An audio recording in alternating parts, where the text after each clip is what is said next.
Okay, everyone, I think our time goes now. So we are going to start with our national anthem.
Let's start our Rotary International Anthem.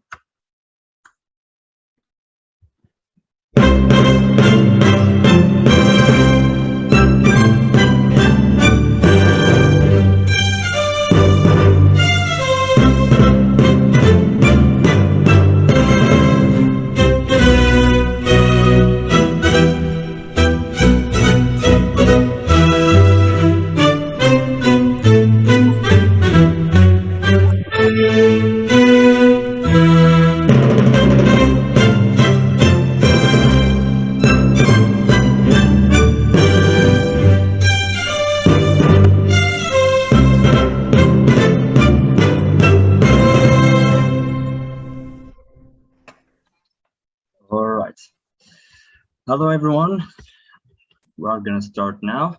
Please, before anything, you can share the link with your friends to attend, and there will be a link for your feedback and your e-certificate. Please fill it at the end of the conference. We are so glad we are connecting together today. Our arrow is connecting the world to promote peace. So we'll be today. I'm the conference chairman and your host for today, Mohammed Shibini. I'm the club secretary for Rotaract Alexandria Sunrise and its international director.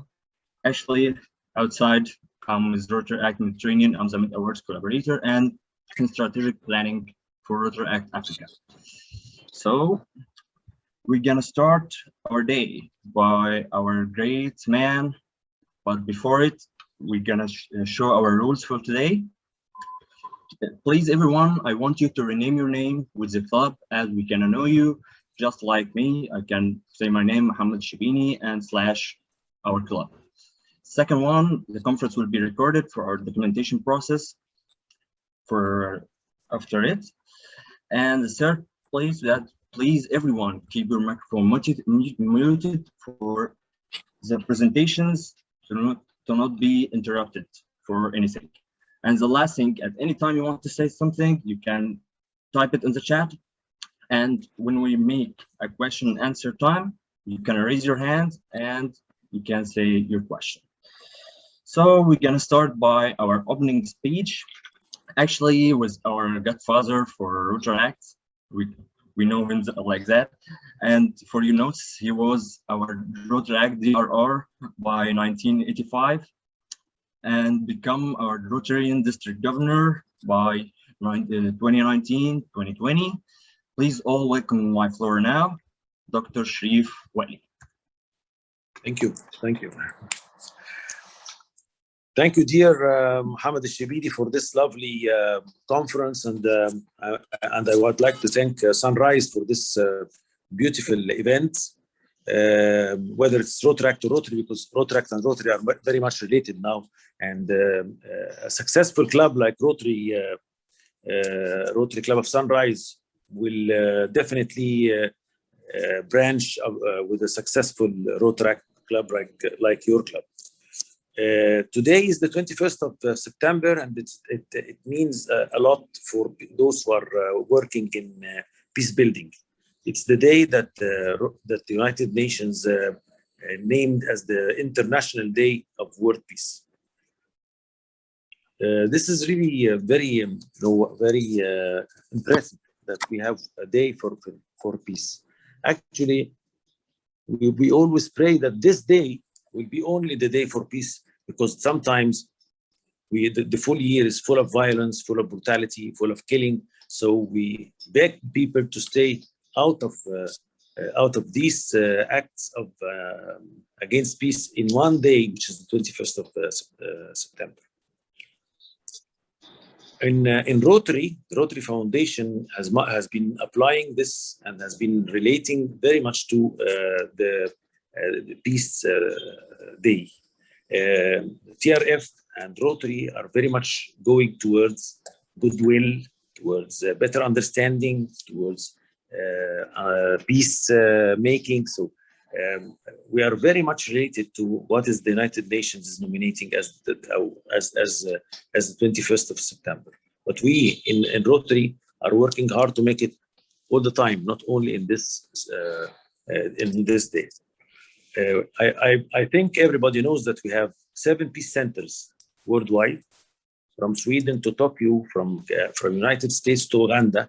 We have 7 peace centers where people, a lot of youngsters go and graduate from these centers, and they are working in peacemaking.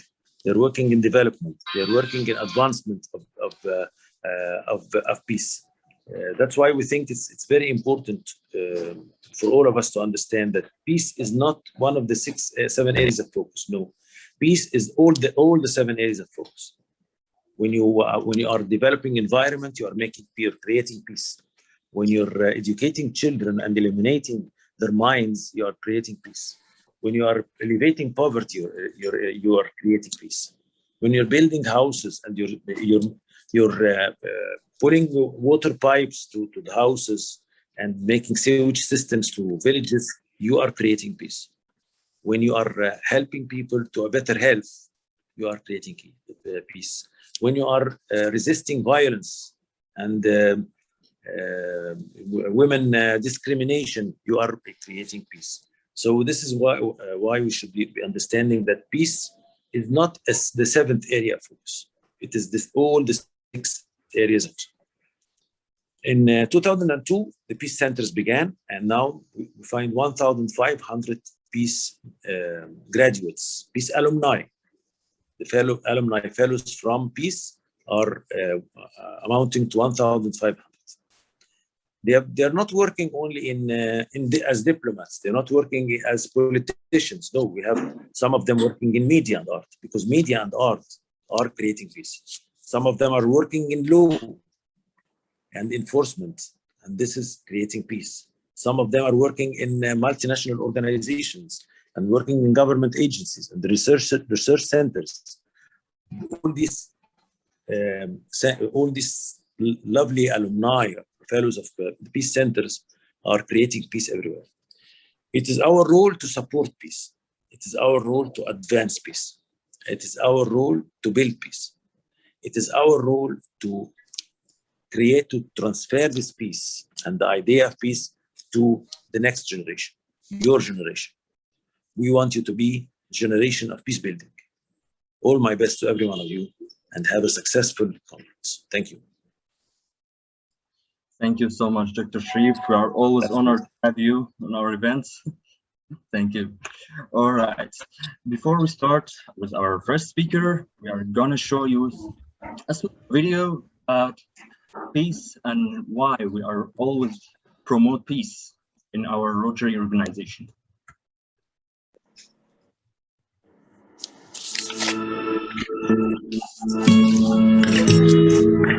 A single act of good can go a long way. It can cross oceans, cure disease, and create equality. As members of Rotary, we are people of action, and our actions have the power to speak loud and clear.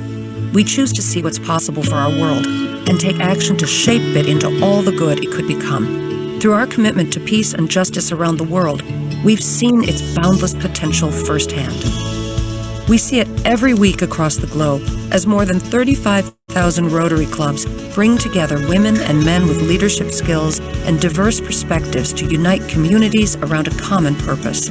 We're investing in programs that deepen cultural understanding while addressing the core causes of conflict so we can reduce violence and build trust. We believe that the most important investment we'll ever make is in people, training young leaders to thrive and be resilient. As the Rotary Peace Centers thrive and our 60-year collaboration with the United Nations continues, the impact of our peace-building efforts is even further amplified, giving the voiceless a platform to speak for themselves and helping Rotary find potential in unexpected places.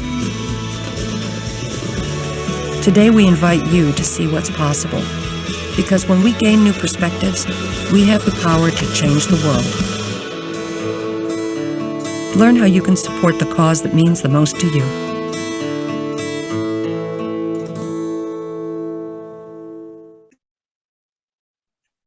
All right. Maybe as our past district governor, Dr. Sharif, said, we all always need to know what's peace meaning in our Rotary and how we can promote it by seeing the different projects and different challenges through our work and from the different places. So we are gonna start with our first speaker. Actually, and I'm thanking him very much because it's midnight tonight, I think, in Malaysia. So, and he's also my friend. We met in Malaysia from 1 year, I think that.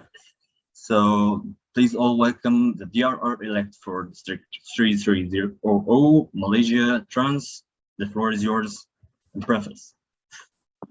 Thank you. First and foremost, a huge shout out to the organizing chairperson, Muhammad Al-Shibini.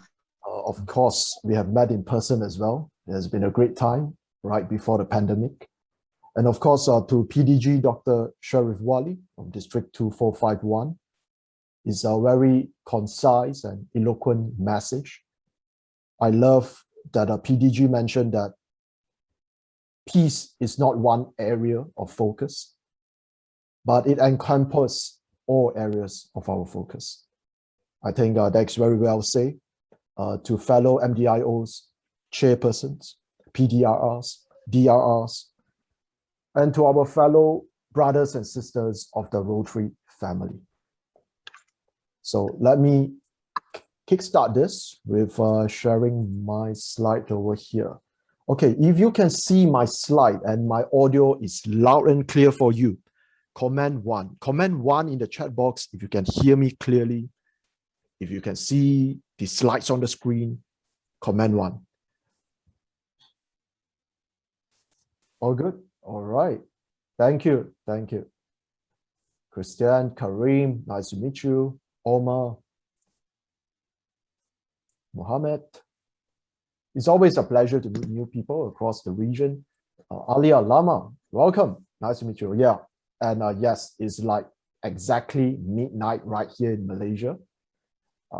And yeah, we just have another event, and then, because my brother here, invited me for this AARU Peace Conference, definitely have to come over. And I think today we have an amazing lineup of speakers.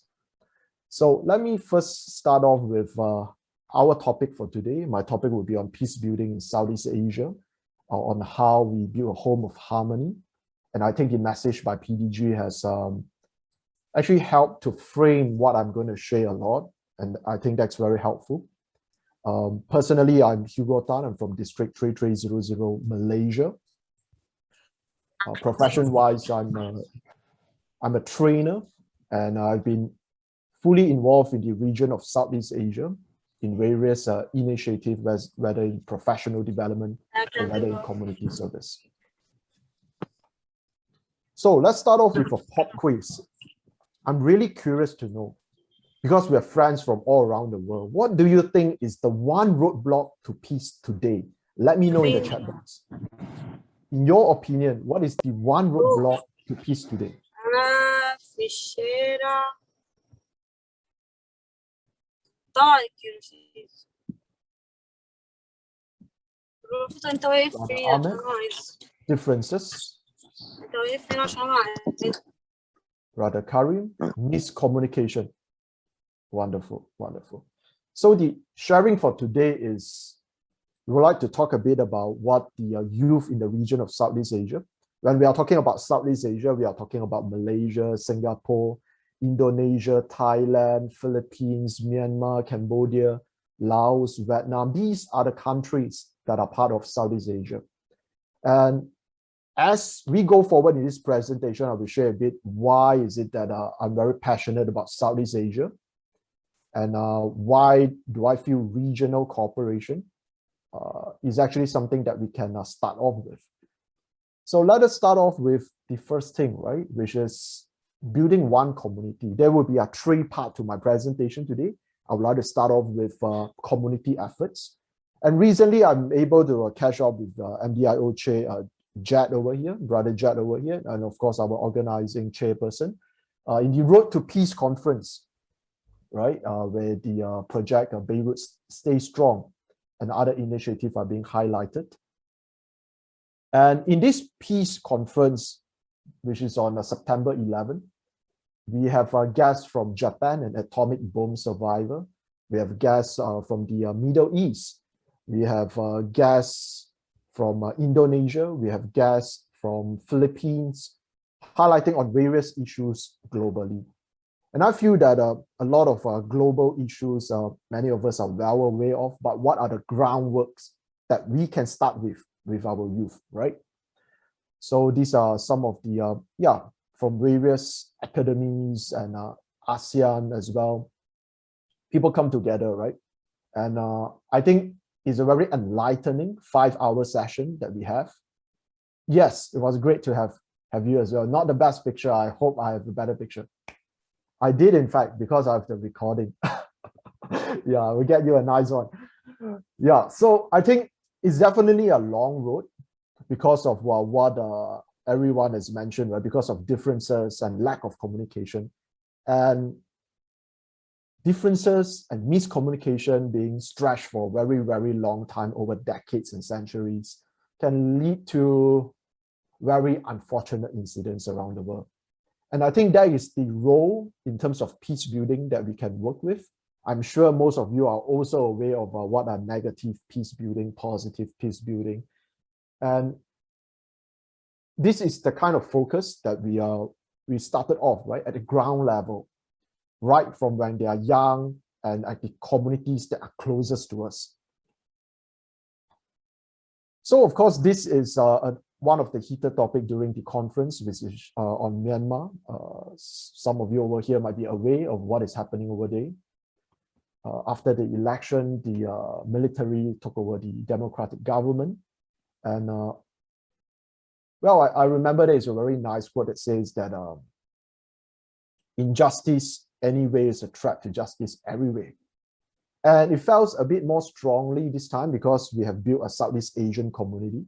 Previously, we are more isolated, I would say, like everyone, take care and talk about their own country.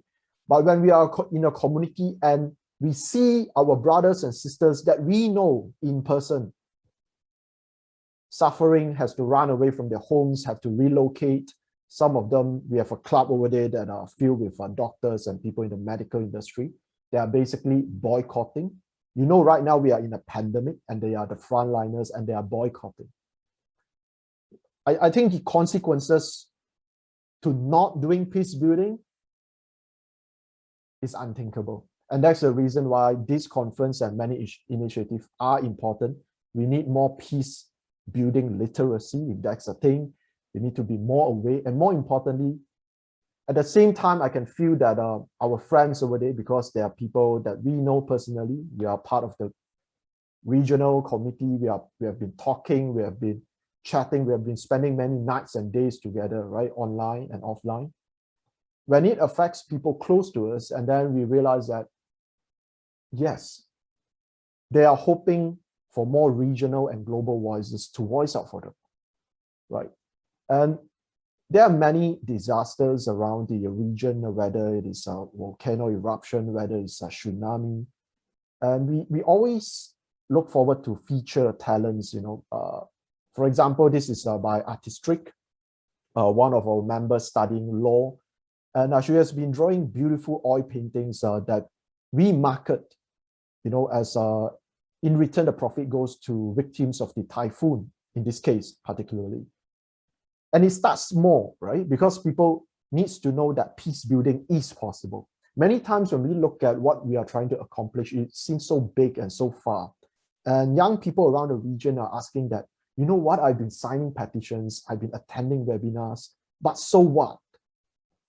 The question is, so what, right? If you are feeling the same, comment too if you have felt the same before. Like, what has it contributed to this cause for peace? Like, does it even move an inch or two, right? And that's the reason why we always love to highlight the impact of our activities. And human trafficking is another cause that is very close to our hearts over here in the region. As you can see in the list of speakers, we managed to invite the Vice President of the Philippines to join us, and a lot of our academics as well, because this is not exactly one country thing. It kind of correlates with other countries in the region because it's a regional problem. And many times in Asia, we have this issue of trying to project a positive image, right?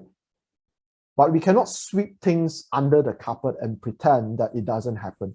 So it's very important, I feel, that our role as advocate is to voice out, because there are people that are affected. We highlight survivors, not just theory and discussions, but to highlight experiences from survivors and what actually happens in the whole process.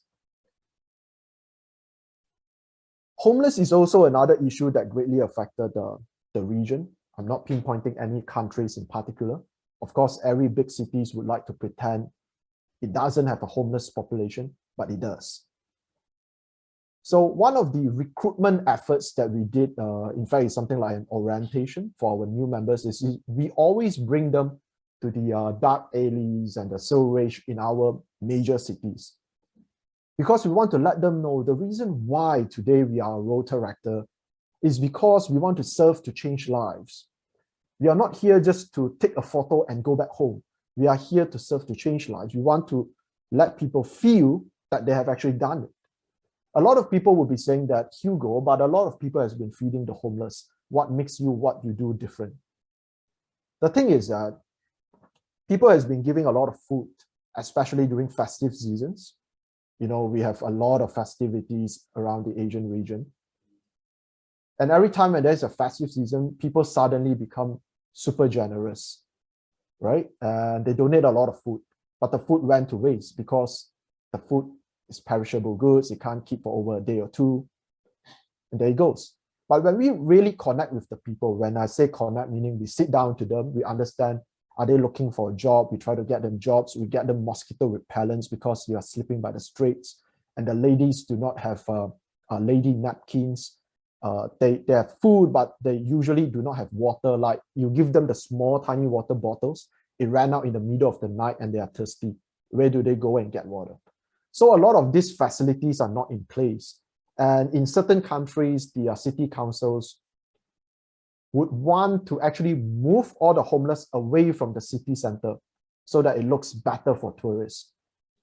And it's a challenge for those that are homeless.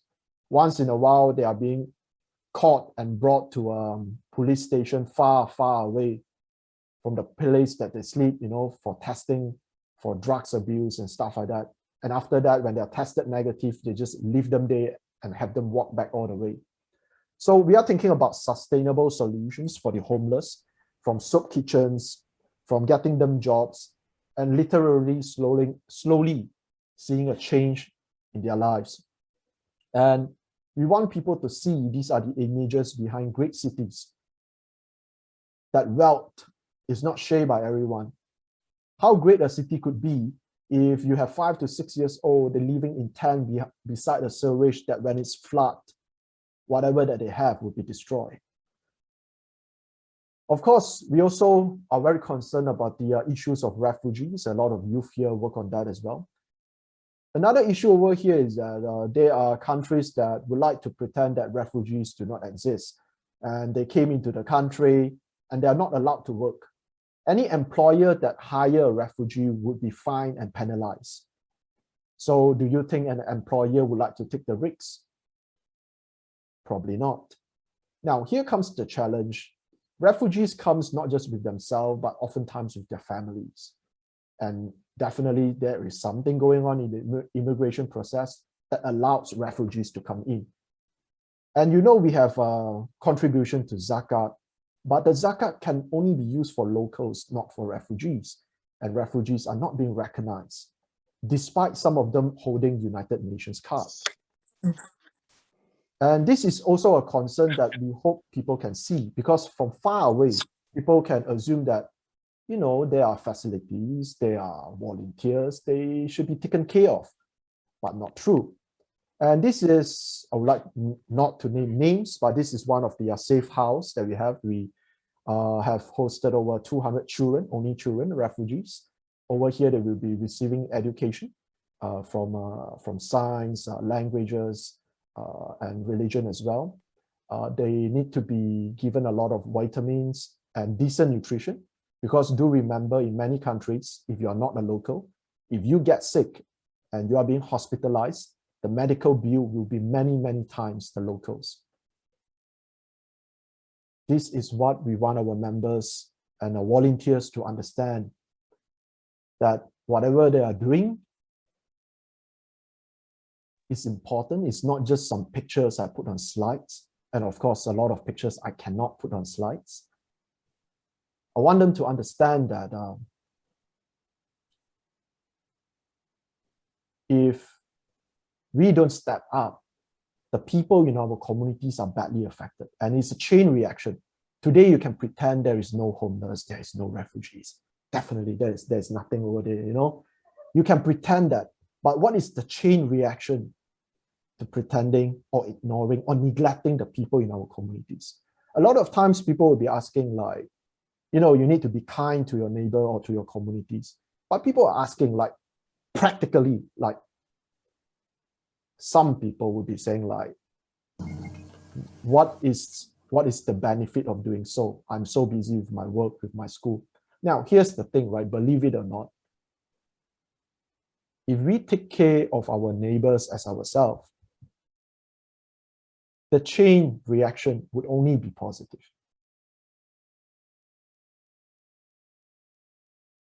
Imagine if you don't take care of refugees still is in the country, in the region. If you don't allow them to work and you penalize them, and if they are sick, you charge them skyrocket high medical bills, what do you think they would do to make a living? What do you think will happen to the homeless population as it grew? It affects everyone. These are one of our programs which we call the Adopt the Home program. We have a couple of homes that we would like to call it adopted. We try to raise sponsors for their electricity and water bill every month. We celebrate all their birthday, all their festivities. We have tuition classes every 2 weeks before the pandemic. And we also have martial art classes for them so that they can grow in the right way. Again, right, people could be asking, like, Hugo, you know, everyone is doing orphanage visit, you know, what's the difference? The difference is they go there for 3 hours and then they left. We go there for 3 hours and then we go there every single week for the rest of the year. We repaint their home. We get them scholarships when they cannot stay in the homes anymore. And then we realize they reject the scholarship. Imagine this. A kid that has to leave the home by their 17, 18, or 21 birthday, we get them scholarships to pursue their education, and they reject the scholarship. Why do you think so? Let me know in the chat box if you have an idea, or some of you have been DMing me. Okay, I'm reading your DMs as well. Why do you think they reject the scholarship? The reason is simple, because for the first 18 to 20 years of their life, they have been neglected, they have been doing badly at school. So they are so bad at their school, like some of them cannot even string a sentence together. And if education is not being prioritized, do you think if you give them scholarship, they want to continue studying, or they just want to call it quit? Quitting is the better option because they can't even understand a sentence. And we are talking about young adults over here. And that's the reason why we just forget everything about the sciences and the geography, the history. We focus a lot on language training and tuition. This is what we do at the houses. We also ensure that we raise funds. This is actually at one of our Rotary residence. We actually have a piece of land where we build our Rotary residence to house children. This is, I would say, among the many homes I received, has great facilities. Well, they can learn music, they can explore their talent, and they live well, right? Yeah, this is the event I just came from. We celebrate a lot of festivals together, regardless of races. Yes, that's and part one, right? And I will go super speed for the rest of the part, right? Because time is of the essence. So next part is actually about forging one identity. The problem is that people do not feel that they belong together. I mean, we are literally all humans. And as we meet enough people around the world, we realize we have the same dreams, same fears. But I don't know why people just can't believe that they are of one humankind. And that's the reason why we brought Southeast Asia together under what we call the first Southeast Asia Rotaract Club Mesh Club Agreement. And we formed something called the Rotaract One ASEAN. Okay, this is not a twin club thing because in twin clubs, we have two separate committees. In one ASEAN, we bring 9 countries together under one joint committee. So we actually run like one big Rotaract club. And this is important. We want to let people know you're of the same time zone, of same historical connectivity. And once upon a time, we share the same kingdom. There is no reason why, because of some new borderlines being drawn, we pretend we are not the same. We are the same. Our culture, our food. And until today, there are people, again, I do not want to name countries next to each other, trying to fight over which one is their national food. It's like claiming this is my national food. It's like this is my national song, you know. But we are of one region, and once upon a time we share the same kingdom.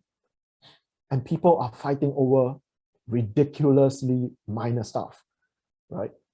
So we also managed to host a virtual pageant during the pandemic. This is the first virtual pageant of Mr. and Miss ASEAN Universality. The focus is not so much on physical beauty or catwalks, but more into cultural advocacy. And the winner's advocacy would be supported by Rotaract One ASEAN to be developed regionally. So this brings a lot of people together, different arts. We have a proverb that I would like to share with our attendees, our delegates here today. In Malay, we have a saying called "Tak kenal maka tak cinta." It means that know not, hence love not. And I feel that this is a very beautiful saying in terms of diversity and inclusion.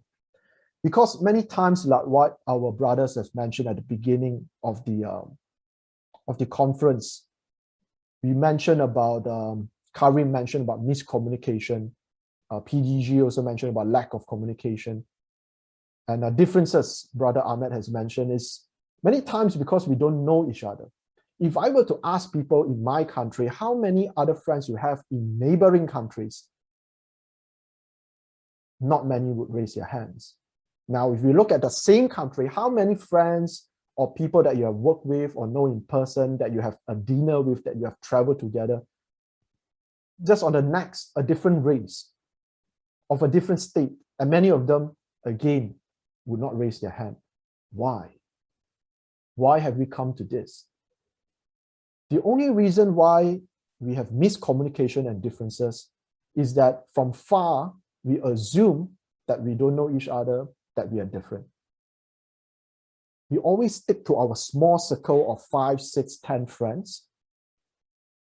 And our world becomes so small when our world is not. So I'm going to speed up and I'm going to skip some stuff. Lastly, we want to talk about one region. We have conducted Rotary four-way test speech contests around the region. We want to promote Rotary four-way tests as tools for world peace. So this is a public speaking competition. And in my district, on our own, right now, we are running again, an essay writing competition so that people can win some university scholarships. This is not so much about Rotaractors, it's about if we do something good, shouldn't the public be engaged with it? If four-way test is a tool that is so useful, that is a good guideline in general, shouldn't it be shared to the public? And now the public has a chance to learn what is the four-way test and to apply it themselves. So this is also another recruitment effort for Rotaractors. When we talk about peace, we are not just talking about, yes, definitely we have to talk about well-being, but also law reforms.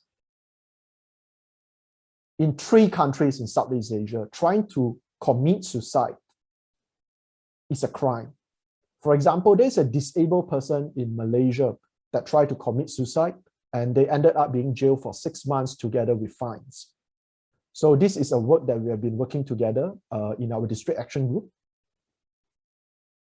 to decriminalize suicide. As you can see, peace building goes as far as to reform the laws, and in this case, the act and the reform for mental health is needed. In many parts of our region here, mental health treatment are not covered by insurance. The same insurance company in Germany would cover the treatment, but here, if you have mental health issues, you are considered crazy, not fit to work. Just imagine this. In the pandemic, you lost your job, your family is affected, you have no way to go, not enough assistance from the government, and then you try to commit suicide. If someone stops you, you are safe. You should be happy, right? But no, now you're going to jail. Is this justice? That's the question. So we're also talking about creating safe spaces for people to voice out their voice and feelings during this pandemic, to get the right therapy, and also to teach people how to resolve conflict. People literally do not know how to communicate, believe it or not. Like all through my education years, I do not remember I've gone through a module on how to resolve conflict, how to counsel my friend. If that's same to you, let me know. Because over here in this part of the world, I don't remember learning that. I only learned that on my own when I'm an adult, right? But all through my formative years, if there is a fight among kids, if there is an argument, everyone would just say, oh, you know, just let it go, just forgive it, just forget it. You know, and then we keep all this resentment, and then it builds up through your adulthood. Of course, 7 areas of focus, like what PDG has mentioned, we have covered all that, all topics from how to water treatment to terrorism, we have covered all of that. Ending violence against women, we talk about self-defense, and we actually feature survivors of violence to let people know that this is not some fake stories from somewhere. You know, people always have this assumption like that is an isolated case, you know, it just happened to one person, it doesn't happen to many person, right? Like how many do you need for it to be a thing? These are psychosocial support for victims of war. Very unfortunate until today, we still have victims of wars and violence in prosperous region, right, of agricultural and financial prosperity, and we still have children that are affected. We're talking about upskilling. Enterprise for single mothers is actually a kitchen that my friend is running. It's a member of our club. So we hire single mothers, give them culinary training. We have an academy working with them. And now they can be cooking meals that can be sent to your doorsteps, giving them a livelihood. People who are in need do not want to always receive donation. They want to see what is the action plan to bring them out of that situation. And that's what we are really, really focusing on. So to sum it up, one community, one identity, and one region. And that's the summary of my presentation for today. You can truly make a difference, my friends over here. And if you would love to get connected, my mail is over there, my Instagram is over there. And would like to quote someone wiser than me that says that we are leaves of one tree, we are wave of one sea. there is no reason why we are not together, brothers and sisters. With this, thank you, and back to you, conference chairperson. Oh, wow. Actually, I'm astonished what I see from the different projects and different ideas you discussed today. And I feel everyone is astonished too. So I have a question for you. It's about the Root to Peace conference which we just did. Do you think that, as you said, it's not just about the conference and we make it with the certificates and it's all done? We need to make it sustainable. So what ideas do you think it can be sustainable to be effective for people in different areas more and more? I definitely agree with you. Once again, thank you for the invitation, Conference Chair. I think that's very kind so that I can feature a bit about what is happening in Southeast Asia. As for the Road to Peace conference, I think I also agree with you, because what happens is that after conferences, there should be a follow-up and a type of projects that we like to focus on, just like what you have seen us do with Yana. Personally, or at least in my club, our stance is that we no longer want to do a one-off project. Meaning, if the project is just one webinar, we can entertain, but it would be better if it is sustainable.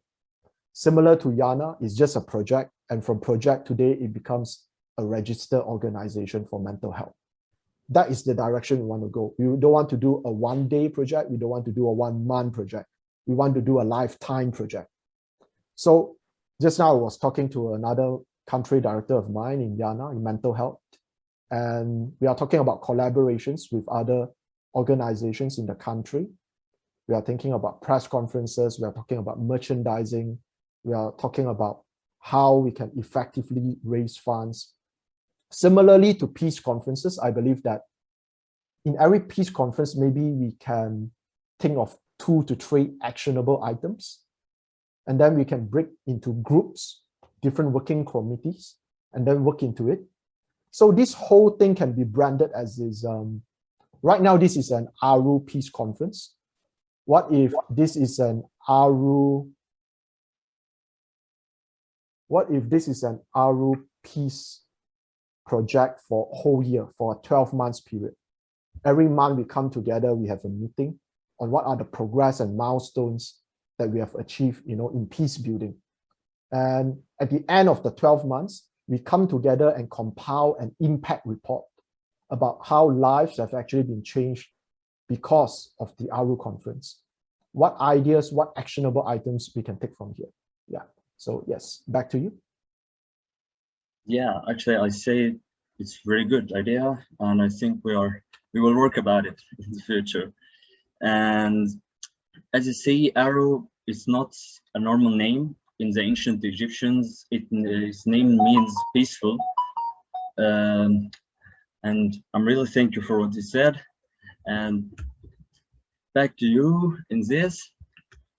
We are, in the name of all our club members, we want to thank you and give you as a recognition.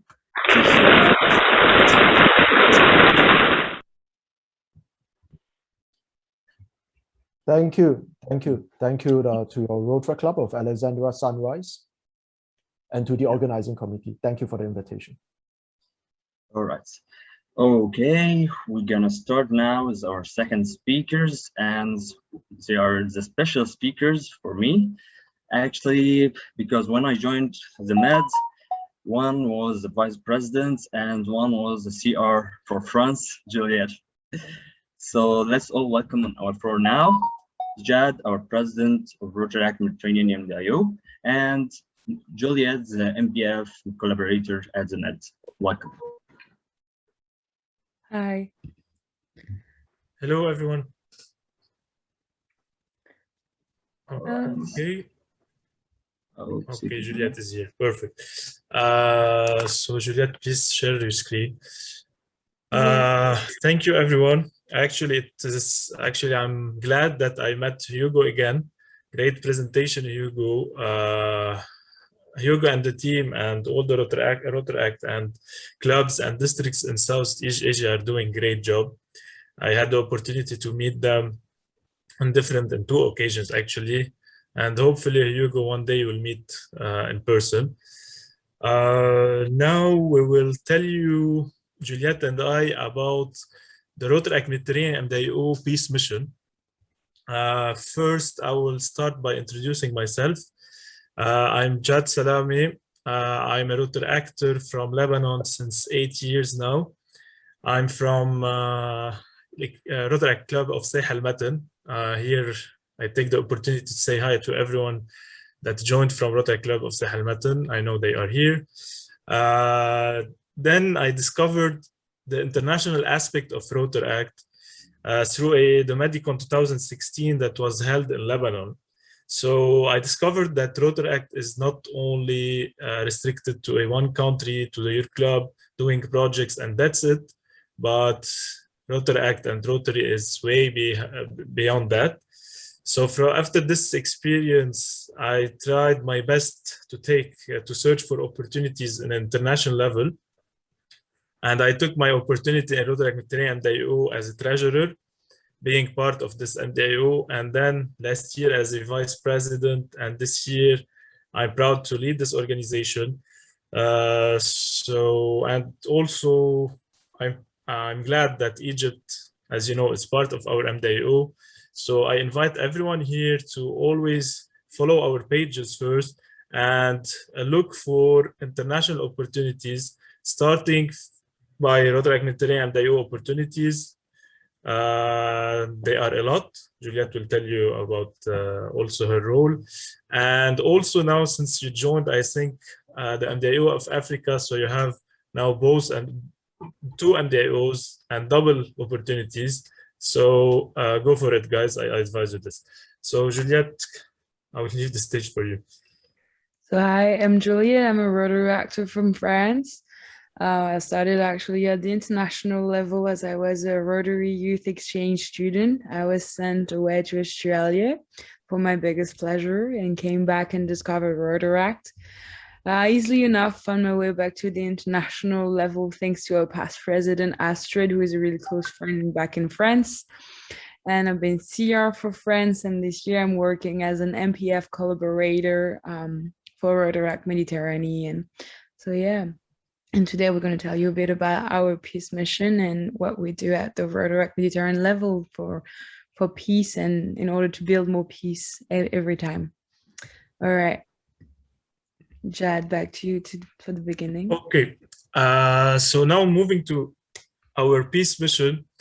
Actually, Rotaract Mediterranean and peace is a long-lasting love story because our MDIO was founded due to a Mediterranean Peace Forum. Before having the entity and getting recognized by Rotary International, actually the leaders or the DRRs of some Mediterranean countries met and decided to do a peace conference, a peace forum. And from this peace forum, we have the Rotaract Mediterranean that kind of was born and then recognized by Rotary International. So that's why peace is for us very essential. And since this conference, peace is one of our main pillars. And you will see why in this presentation.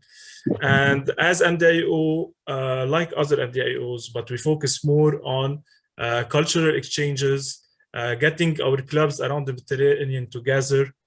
And we are lucky to be in this area actually, and also to foster exchanges and twinnings between those clubs. Also, all our work is aligned with UN SDGs, all our initiatives and everything, and for sure, we are following Paul Harris' idea of building peace through our movement. So I was telling you that we are lucky to be in this region. And actually, what differentiates us as MDIO, as Mediterranean MDIO, is our diversity. As you can see, we are the only MDIO that is based in 3 different continents: Asia, Africa, and Europe. We have 34 different districts, more than 1,000 Rotaract clubs. So that's why the diversity is kind of our richness, and we have succeeded to build our MDIO on that, noting that we have plenty of different spoken languages, different cultures, different backgrounds, different way of thinking, okay? But we converted this diversity into strengths, and that's how we have accomplished the projects that you'll see it in the next slide. All right, so what are we doing at our level to promote peace since we've been created? So as Jad told you, the Rotaract Mediterranean started with a peace forum. And so it has become a tradition to hold a peace forum every year. So each year, the Rotaract Mediterranean hold a peace forum at the MDIO level, and it usually takes place during one of our events, the Medicon. So it's the Mediterranean conference that occurs at the end of the Rotarian year, and we use this movement, this event, to hold the peace conference, the peace forum. And at the same time, the event in itself, the Medicon, is paired with another event called the M2R at the beginning of the Rotarian year. And this is made to promote friendship and support within the Mediterranean, or the Med. As Jad said, we encourage exchange and twinning between clubs of the Mediterranean region. And of course, as it's written further away, if you wish to go further away than this region, but as it's already a pretty big area, it's already challenging sometimes, but we make it work, and clubs are working together, coming up with great projects once they're twinned, or sometimes they come up with projects before even getting twinned. So, this is really great. And the events M2R Medicon are a way as well for the twin clubs to actually meet and sometimes exchange actual diplomas and have really, really nice pictures of the moment of they exchange their culture and with their twin club. And also at the Rotaract Mediterranean level, we have what we call the Peace Project Award. So each year we give out a award for actions that have been led by clubs, member of the Rotaract Mediterranean. And we thought it was important to recognize action which were building peace and spreading peace around the region, either at a local level, at a national level, or an international level. But this is important for us to recognize the peace work that each club can do. Yeah, and, actually, Juliette, let me add something about this award. Actually, this award, when we have added this award to our list of awards, it had a big impact because it pushed kind of the clubs to go and try to do peace projects, and it was a really good success. So I wanted to add just this and invite everyone to do peace projects, and also for other MDIOs, since we have some of the MDIOs with us and districts, encourage peace projects by recognizing through awards or different certifications. Exactly. All right. Our past initiatives and events at the Rotaract Mediterranean level have been, as we said, so the Peace Forum. We held 9 different peace forum, each of them having one specific topic, different guest speakers, roundtable, interaction with the audience. I think, Jad, if I'm not mistaken, you've done quite a few of the 9 we organized. Yes, I did actually 3 of the 9, including the virtual one. And actually, I'm surprised that we reached the 9th. So this year it will be the 10th MPF. So we didn't miss any year of doing this peace forum that created a big difference in our region and in a Rotaract and Rotary. Even COVID didn't stop us because we did it virtually, if you can see in the first picture.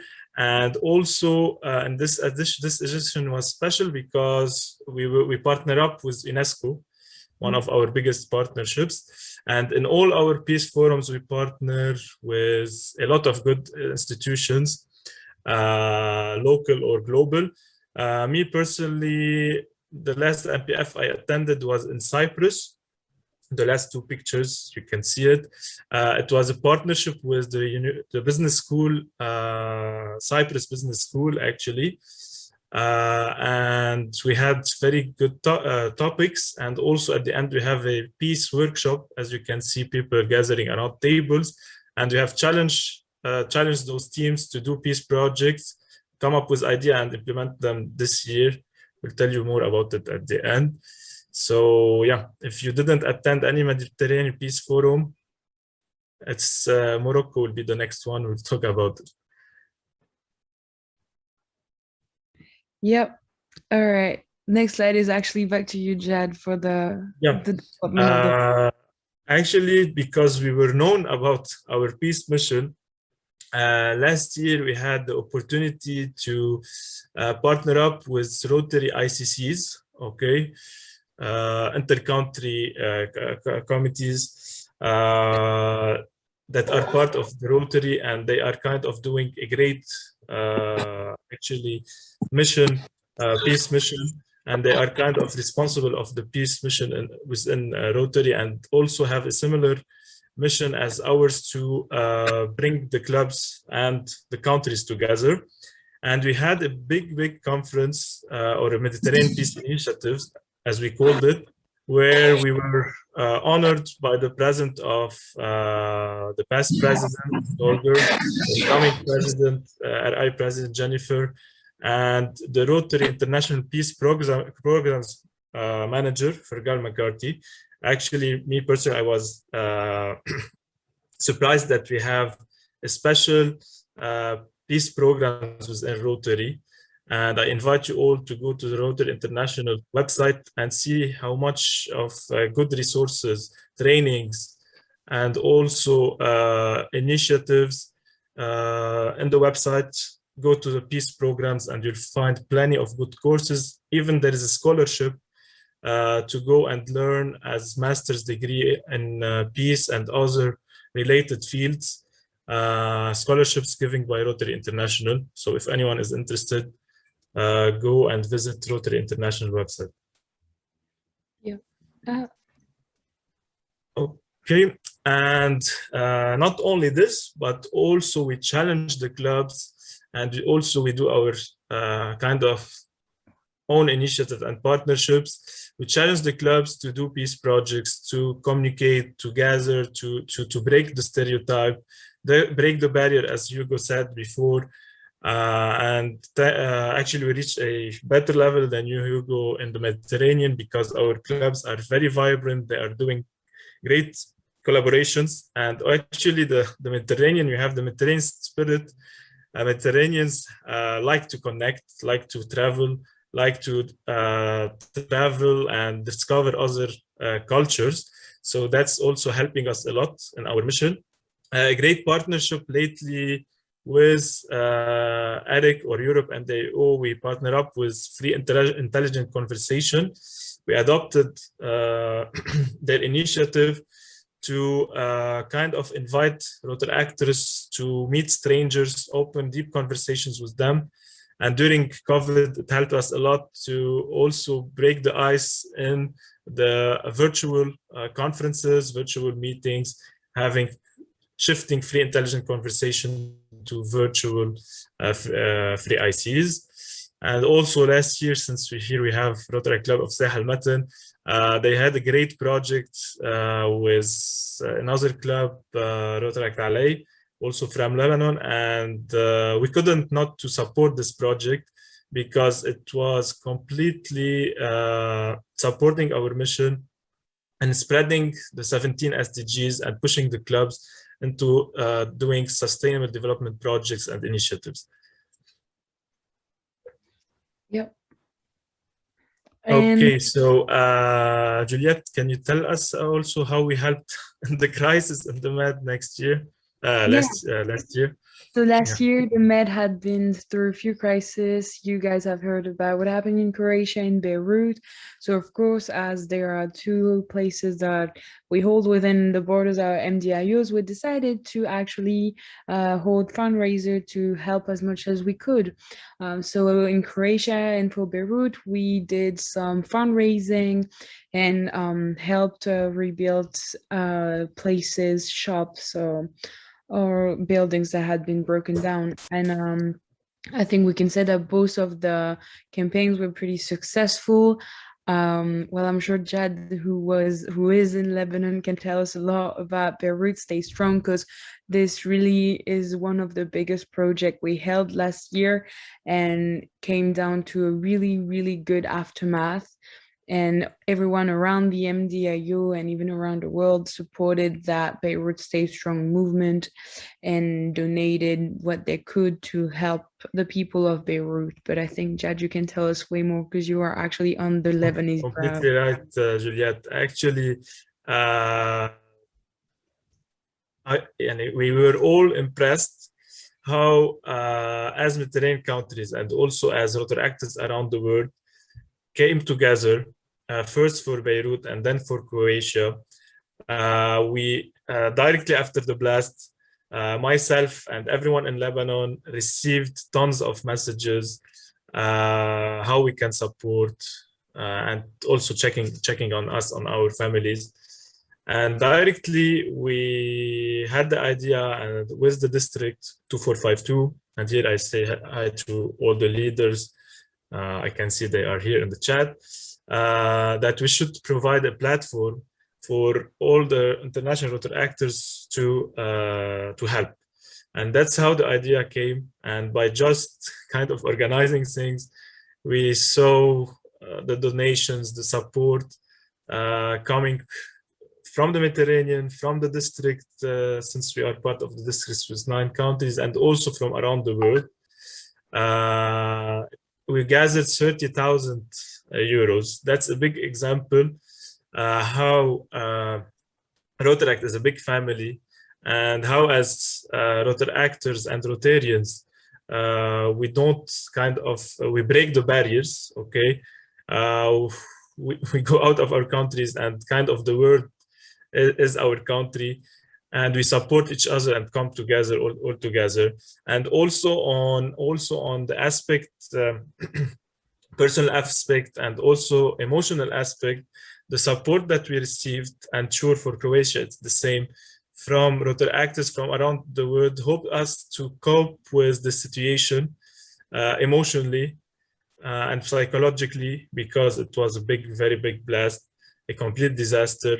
And this support, I think everyone here, or the Lebanese in the chat, if you can tell us how this helped you in coping with the situation and give us power to go on the streets and rebuild those homes. And we were all together, we rebuilt 30 homes and small businesses by those 30,000 euros funds that we gathered. So thank you again for everyone, especially here for Egypt. They helped us a lot. And this is a big example about the mindset we have in Rotaract, the peace mindset that we should share with the world, not only keep it for us. Yeah. And then at the Rotaract Mediterranean level, we have decided to try to spread peace even more by doing little action a bit every day. So it has been created the Med Time, and through the Med Time, we share news from all around the world and all around our MDIU, most especially. We share about the culture and traditions of each our country members, and anyone who wants to share about a project or a movement that they've heard about, it can go through the Med Time. You can promote actions that your club does, and we make sure that it is a place where people can spread good news, like good and bad news, but like good intention, tradition, culture, where people can express and feel free to express themselves. So the Med Time is mostly done for this, and it's a way for us to make sure that also we keep in touch with everyone within the Med, and we don't let people aside. And so yeah, it's a huge platform for the club within Rotaract Med, for even like the different countries, districts. It's a place to share action ideas, topics that are dear to your club or your district that you think Rotary should probably focus more on. So yeah, the Med Time is really made for it. As it's said in its name, it's kind of our newspaper. It really is a way for us to share everything that we hold dear within the med. All Yeah. right. And then Actually, Juliette, I want to invite everyone who wants to share, especially in Egypt, something from your culture, a project. Contact your country representative, Myrna, and you will have the opportunity to write your article or to share your ideas for MedTimes. MedTimes is an amazing Mediterranean blog. I invite you to visit our website and go to the MedTimes section, and you will see a lot of good stories, cultures, as you can see here, some movies review, also some Rotaract projects, some Mediterranean news. We don't only share Rotaract stuff and Rotary stuff, but everything related to the Mediterranean. It's a magazine for the Mediterranean. So it's a way to share our culture, share our projects, share our beliefs with the world. So it's also, this platform is yours and all the Mediterranean Rotaractors to share whatever you want. We are waiting for your inquiries and also your interest to share something with us. Please contact your CRs. Yeah. So, and we cannot mention the fun and the way we kind of connect all together physically. We're doing throughout the year a lot of virtual meetings, a lot of joints, but the good connection is always built through physical trips, meetings, and conferences. That's why as MDIO, we have two different conferences and meetings throughout the year. We have first M2R, which happens in September, October, and Medicon, which happens May and June. Those are great opportunities for all of you, all the Rotaractors, to connect with people that you are dealing with virtually and doing projects, also to connect with us as board, go and receive your awards. The award ceremonies during those conferences, and a lot of opportunities, personal opportunities or club-related opportunities are done through those meetings and trips. And you can see the fun. And as Mediterranean, we cannot tell you that we are the best in partying, and you already know that. We are the. And we have here Egypt, so it's a great example. Egyptian music always one of the best, one of the best music to party in our Mediterranean events. Juliette, can you tell us more? I think you discovered kind of the Arab and the Egyptian culture during M2R Tunisia. During M2R right? Tunisia, actually, yeah. And so, like, I made really good Egyptian friend back in Tunisia. It was really fun. It's really good to see the Mediterranean vibe, how we all have this really outgoing personalities, and we really want to get to know one another. And I think this is what Mediterranean Rotaract is all about. Going towards the other, talking to the other, getting to know the other, helping out if we can. And through the event, you can really see that we are really willing to work together to get to know one another, because we have so much to share with each other, to learn from the other as well. So yeah, if you have the chance to come to one of our events, please do. You will not regret it. I give you my word, I promise. Yeah, actually here I have an announcement. As you know, our M2R is in Turkey in October 14th and 17th. And actually from everyone, okay, the registration is closed, but everyone who is attending this conference, we'll give them one extra day to have the possibility to apply and join. So this is kind of an announcement and a surprise. So the 32 participants who are there are eligible for one extra day to apply and join us in Turkey in M2R. So yeah, and I can see that Mariam Sahli is here with us. She shared with you guys the MedTimes. Mariam is one of the pillars of the MedTimes, the founder and past chief editor. So also, if you have anything related to MedTimes, you can contact directly Mariam also. Yeah. All right. Jad. So what did we learn, Juliette? Oh, so what did we learn? Where we learned that there is a lot of misconception about peace. Peace can be a big, scary word for a lot of people because it holds a lot within 5 letters. Yeah, actually, we can see that from the projects that we received in the past years. A lot of clubs had misconception about peace, like applying projects that are not related to peace. So yeah, we discovered that, and we should all spread awareness about what is peace and what we can do to achieve peace. Exactly. So yeah, and also something that it's very, very important is that the peace mission starts from implementing peace practices in your club.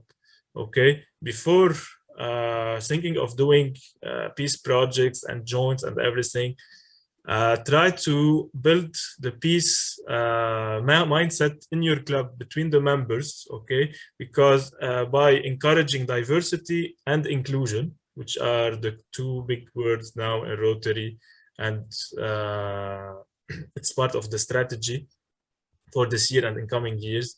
So we have a lot of clubs that we hear about that are not encouraging, for example, women to join or persons with difficulties or they are not doing the right practices starting by their club. So start by your club, respect each other, work with each other, and then go internationally and spread this peace and tell us your story and share your story with the world.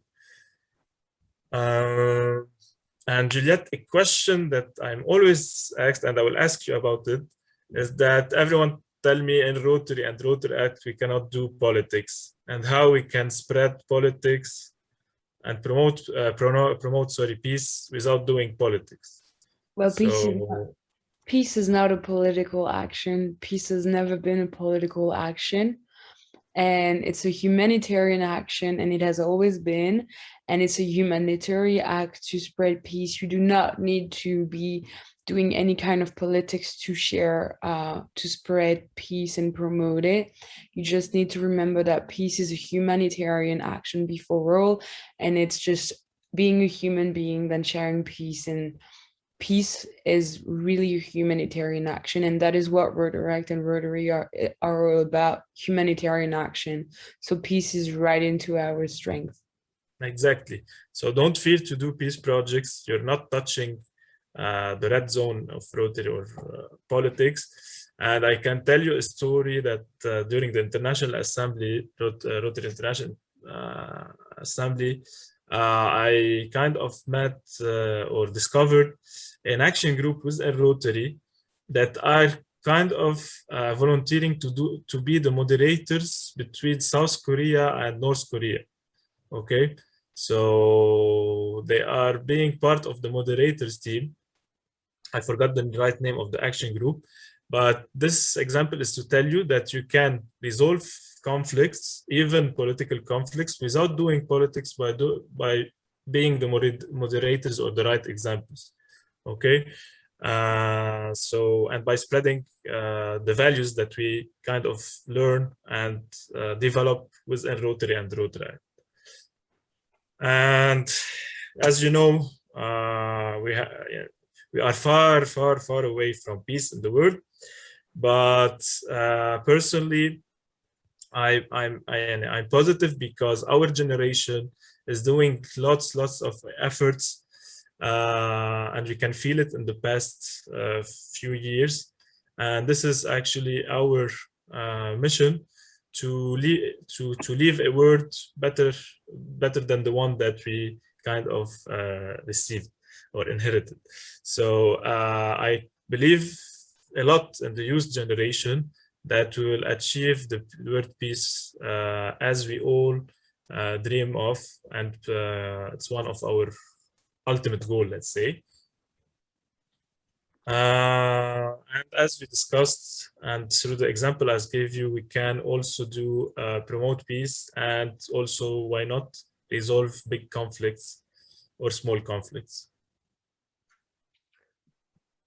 And so now we're going to give you a few tips of how can a Rotaract club promote peace and make differences. So some tips. Sorry? Some advices and tips. Yeah, advices and tips provided by Jad and Juliet and Rotaract Mediterranean, of course. The recipe. Yeah. So first, we encourage like Rotaract clubs and districts to organize conferences and awareness campaign aiming to promote peace and build sustainable relationship between different clubs and Rotaractors, such as the one we are attending tonight, for example, or our different MPFs, and like awareness campaigns, such as we did, for example, with Beirut or Croatia.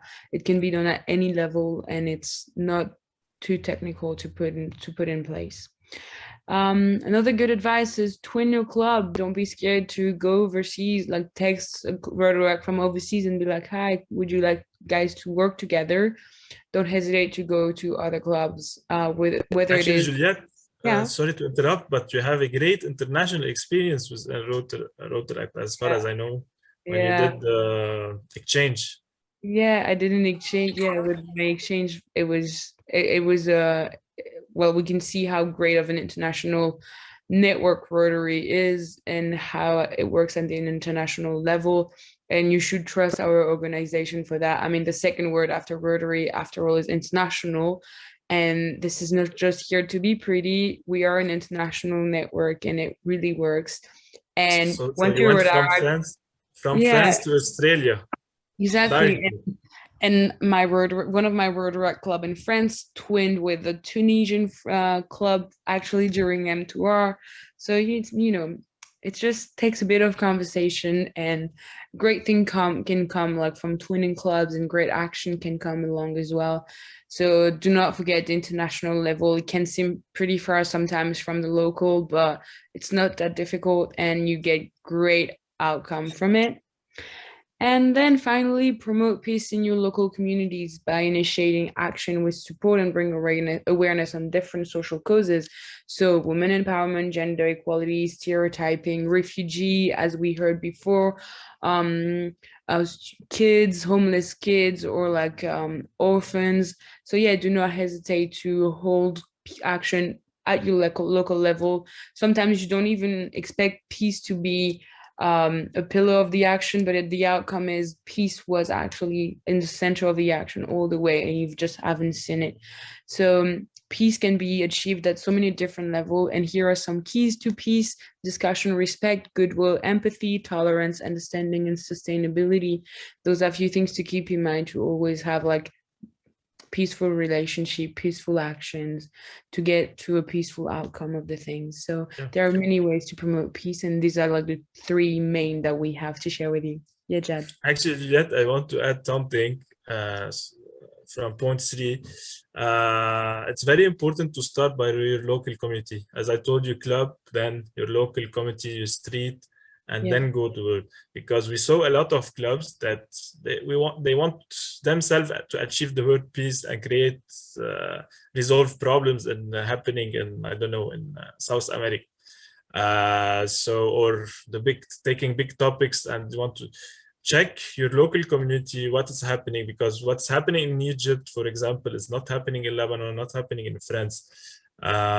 So start by your local community before going abroad and sharing this story. Okay, so try to create an impact starting by your club, then community, then your district, and then region and the world. Okay, so that's very important. And for the twinning, also contact your country representative. We created one of the first twinning guidelines in the Rotaract world, I think. We kind of worked hours on it last year, and it's ready. It helps you step by step how to do twinning. And also the CRs can help you a lot to find clubs within the Mediterranean. CRs can communicate with each other and put you in contact.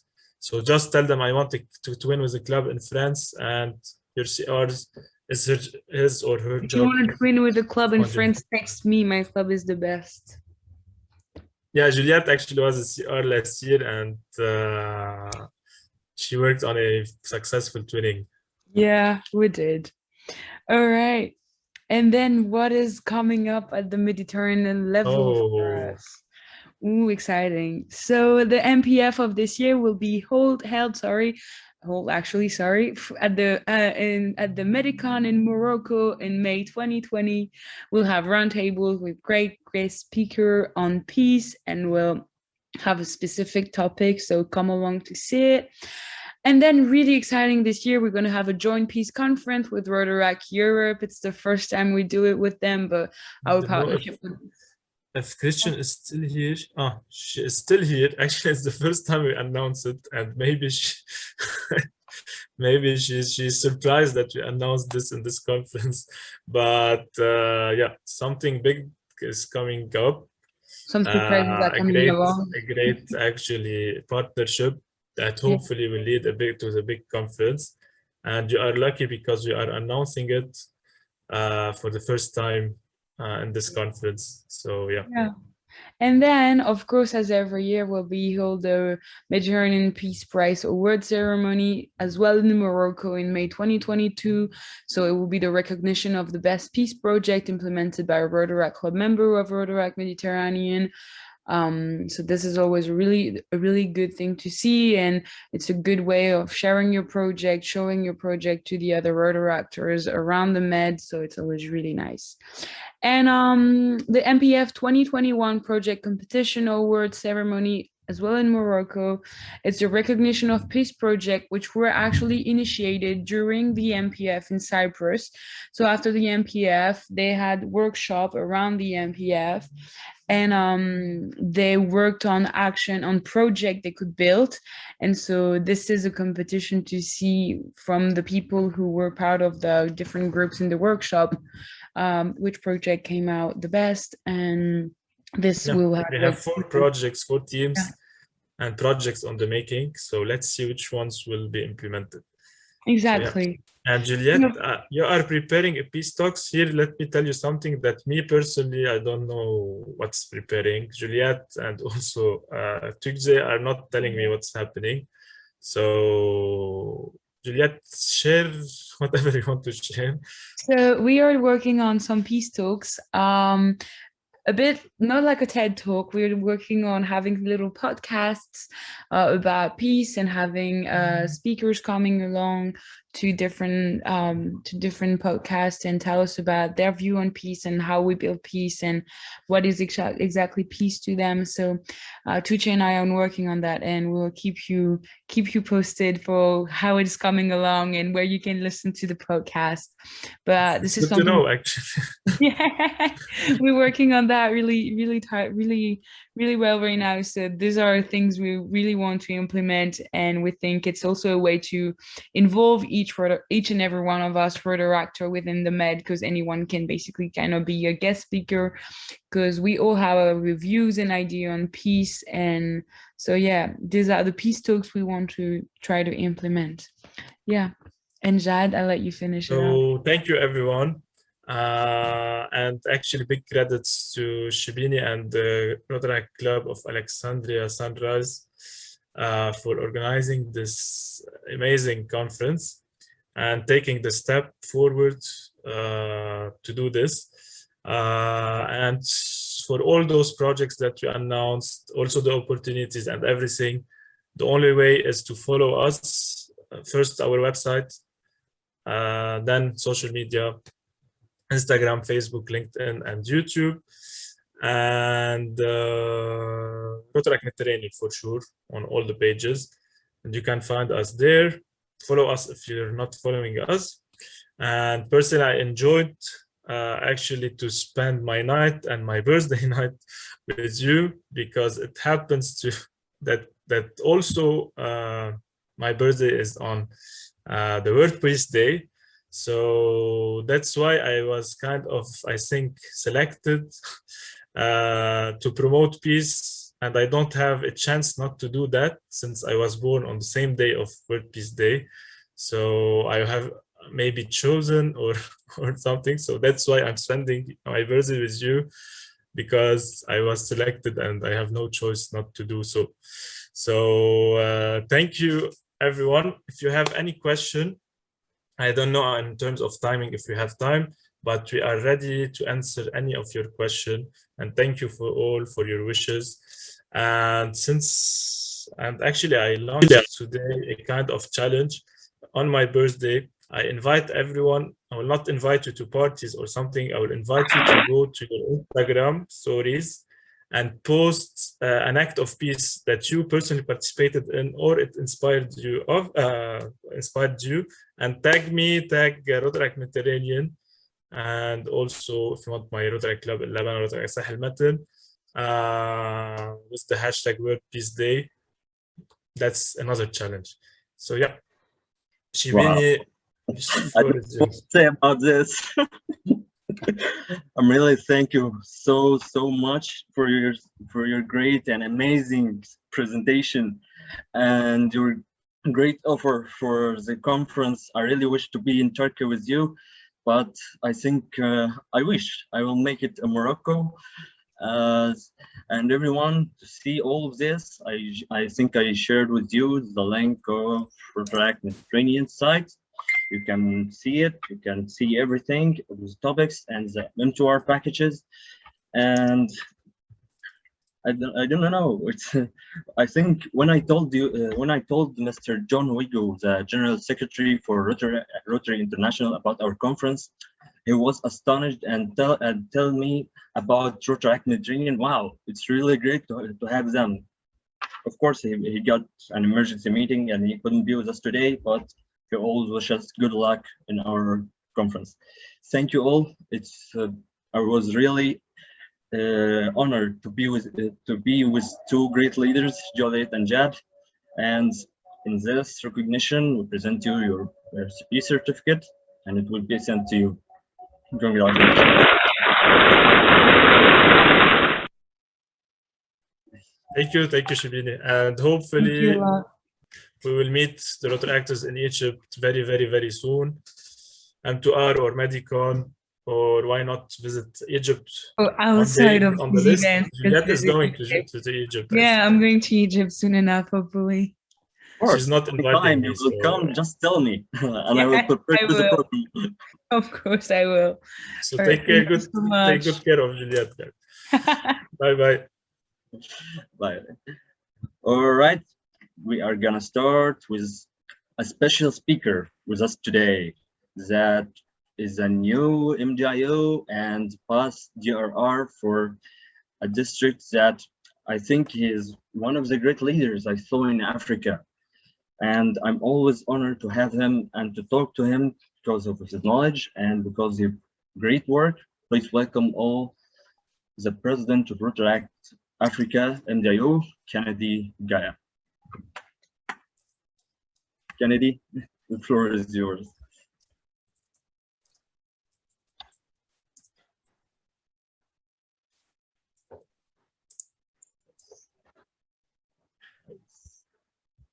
There is no sound, Kennedy. I think you are muted.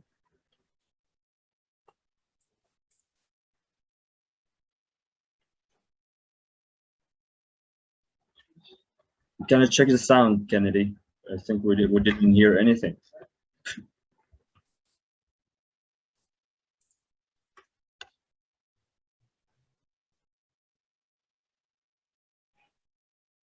Stop sharing.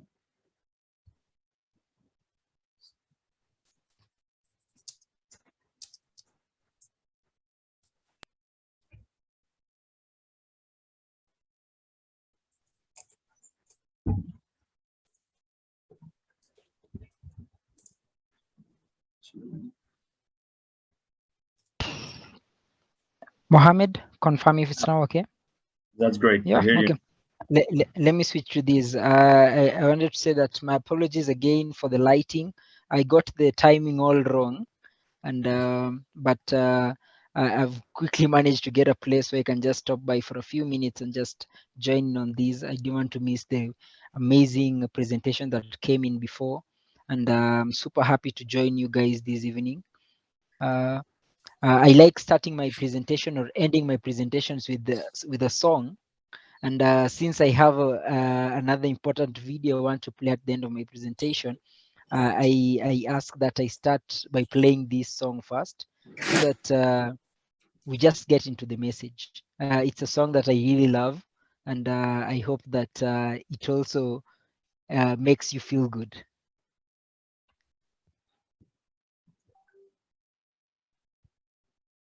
Oh, yeah. Yeah, yeah, yeah. Oh, yeah. If you give a little more than you take, and if you try to fix more than you break, if you're the kind who takes the time to help a stranger in the rain, there's a place for people like you. If you stand up for those down on their knees and lend a voice to those who cannot speak, if you shine a little light, give sight to the ones who've lost their way, there's a place for people like you. I've heard up there the streets are made of gold,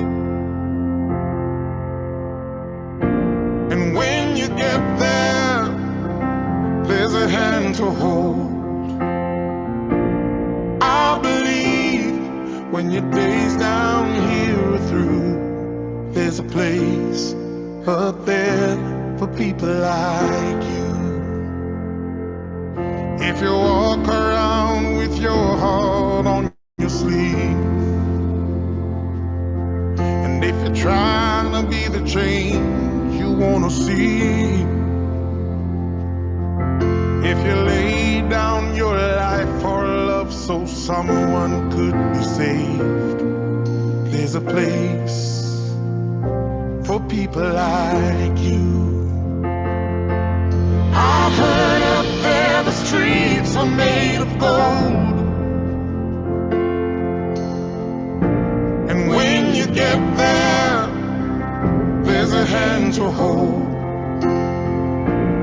I believe when your days down here are through, there's a place up there for people like you.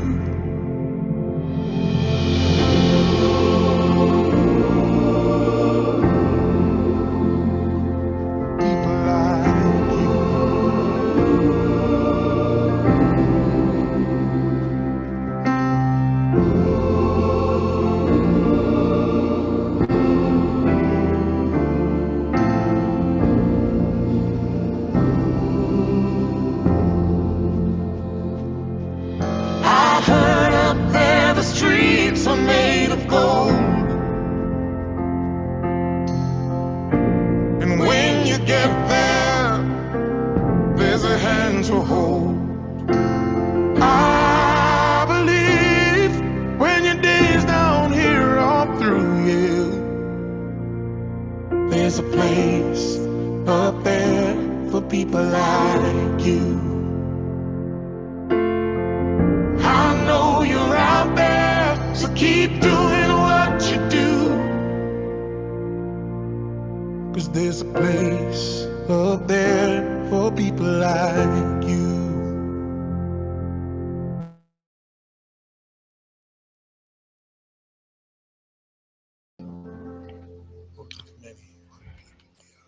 So I believe I'm speaking to special people who have decided to make the world a peaceful place, and I'm happy to share this evening with you. So as I start my presentation, I want to start by first giving a little bit information about Rotaract Africa itself, what what played into it, why we are here, and why it's important for us to come together. So for over 7 years, past leadership across Africa has been working hard towards making Rotaract Africa MDIU a reality. And over the years, they fell into stumbling blocks, one reason to another, which I don't want to delve on this evening. But that was never a problem for many, because when we started the year 2019-20, there was one thing that we were all focused on: making Rotaract clubs within Africa reach their potential that most of us who are in leadership believe that it ought to get to. And we were so happy to get the consent of our district governors to go on with it. And it's a discussion that we started not far away from Alexandria in Sharm el Sheikh, that we needed to push for something that brings Rotaractors in Africa together, so that we're then able to move toward a particular objective. And so it became important that we bring Africa together. And in doing so, the leadership was able to bring in 17 districts together. So we have a membership of 17 districts. Within the 17 districts, cuts across 48 countries within Africa. And we have we support over 1,100 clubs, membership of 22,000 plus, which then helps us focus on how do we go from here to the next phase of what Africa can do when the Rotaract clubs are working together. Our objectives as Rotaract Africa is as on your screens, but more importantly is to bring people together, the Rotaractors together, to give them a purpose that drives our membership towards a particular goal. We're all in one zone, which is zone 22. And our idea is to mirror the growth of Rotary clubs within zone 22 to come into play within Rotaract itself, so that as we see the growth of Rotary, we're able then to help it mirror the growth of Rotaract. And then hopefully, right now, Rotaract Africa counts for 10% of Rotaract membership across the world. And hopefully then we're able to target a growth of, to make it about 25% of Rotaract population by 2029, hoping that by that time Rotaract will account for 1 million membership globally, and Africa will be able to account for, if possible, 25% of that. So a whole big step toward that journey. As Mohammed El Shibini mentioned at the start, Rotaract Africa is relatively new to the fray, although we next month we celebrate 53 years of Rotaract in Africa. But Rotaract Africa itself was given a Rotary recognition in May, and so most of our activities right now are set on building a foundation for our future leadership. And I'm happy to visit Alexandria today, Rotary Club of Alexandria Sunrise, where one of your members, Mohammed El Shibini, sits in the strategic planning committee. And these are the people who will then lay down the strategy that Rotaract Africa will work on in the next 3 years. So super happy to be here with you this evening. My topic for today is Africa's peace and unity in our hands. And I want to use that opportunity to just show a few things. And then I'm wearing 2 hats today, both as president of Rotaract Africa and a past DRR for District 9212. So I'll also touch on a key project that is close to my heart, that is a peace campaign that we have in District 9212. So I want you to look at that slide. When I got this image, I was also very surprised, because the existence of armed conflict within Africa can be something that we see on TV, and we feel it's bad. We see the Boko Haram in Nigeria. We see the ever rising conflict in Central African Republic. We see the endangered conflicts in Tigray region in Ethiopia, and all the other areas that are having difficulties, the DRC. But they're sad when you see them on TV, but then when you see the numbers and realize that 5 million and children under the age of 5 have died in Africa over the last 20 years because of armed conflict, and you wonder, what did a child less than 5 do to deserve that? The Armed Conflict Location and Event Data Project, which monitors conflicts around the world, found that in 2019, there were over 21,600 incidents of armed conflict within Africa. That was a 36% increase compared to 2018. And of those, 25 were deemed to have been state-based conflicts.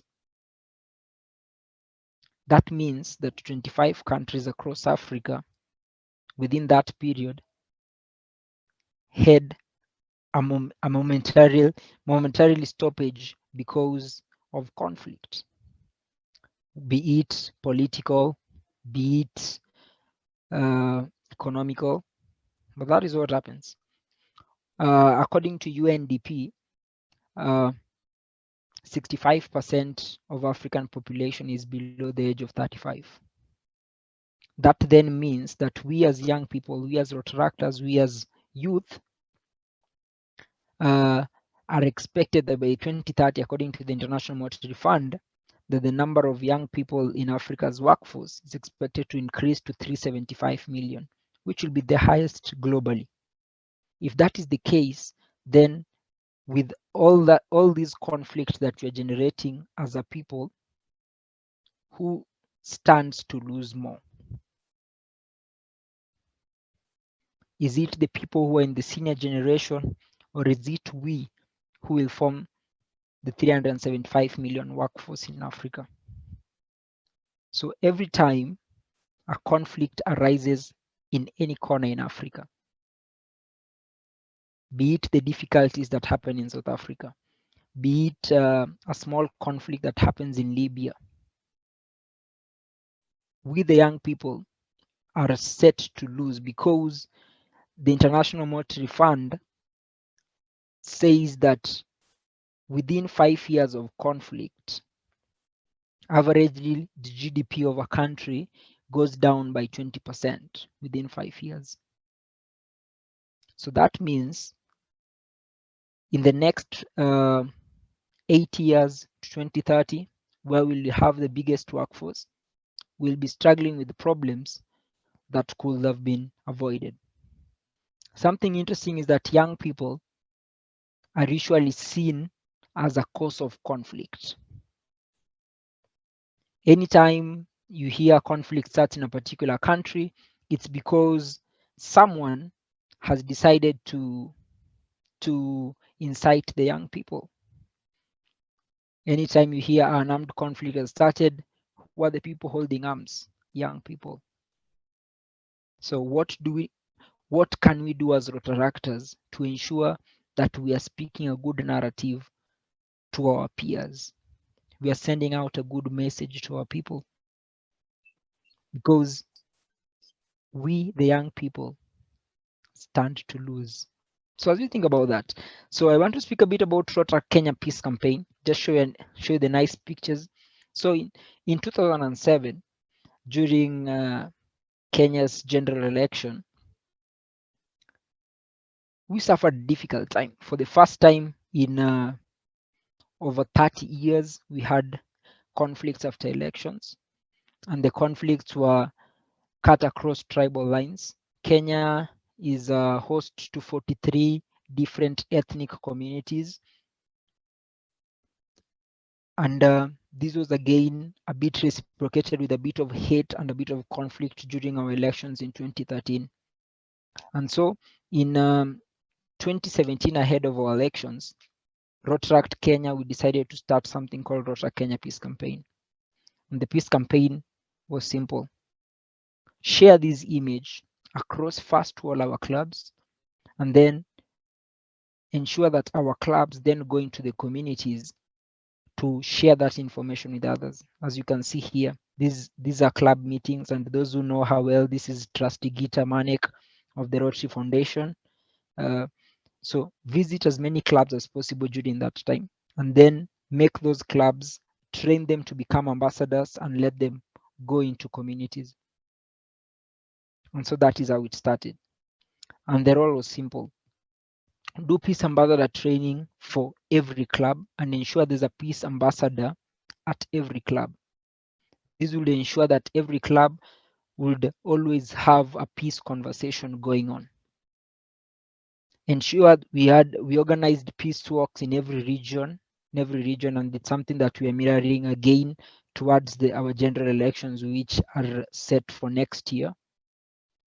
Ensure we have partnership with key peace stakeholders, UNICEF, UNESCO, any organization that works around peace, to ensure that we had very good partnerships with them. And I think I'll show you some of the activities that have been happening since Monday, and some of them that have even blossomed earlier today. Peace awareness talks and conferences, just like this one.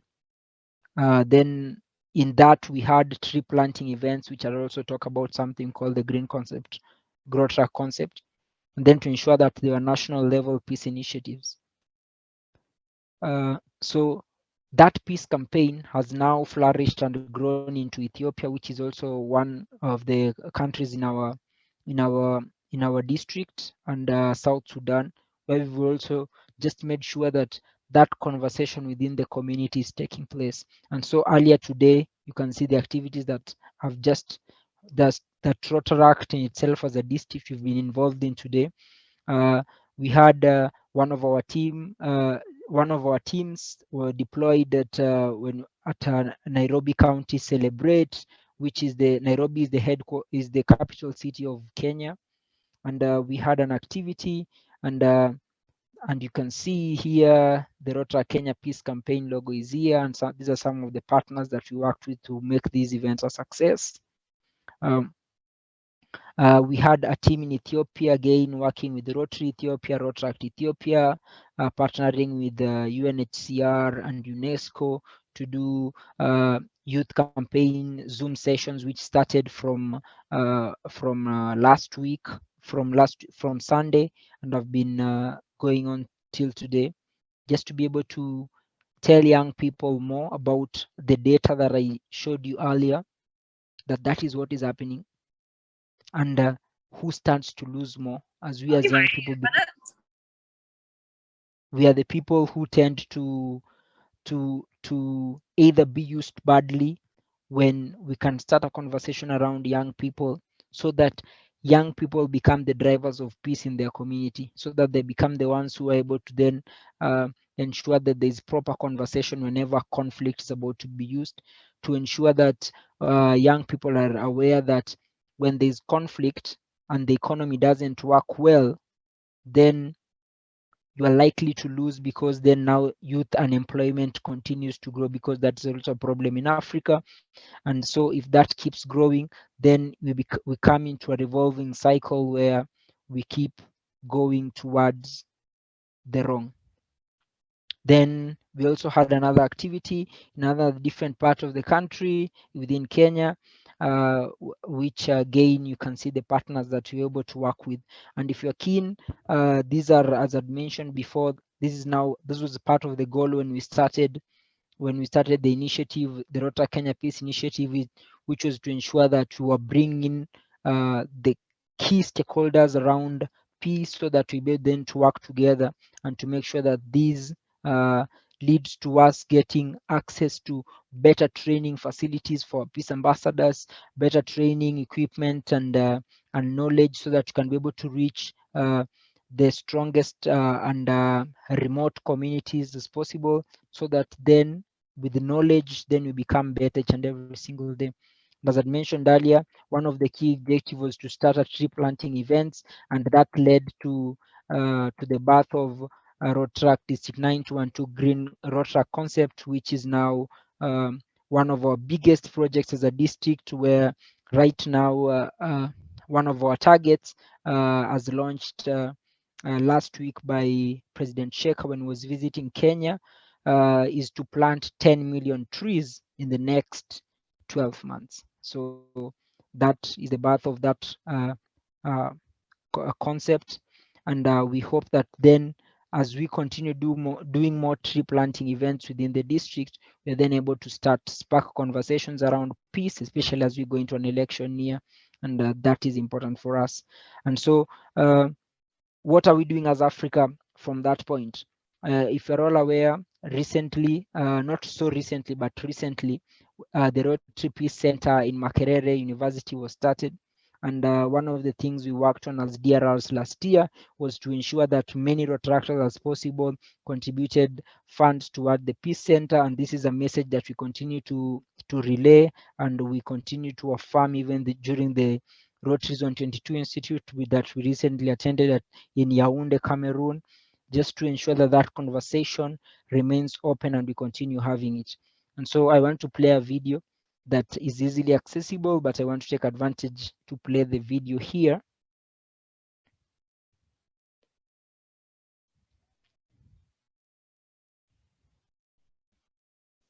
My apologies.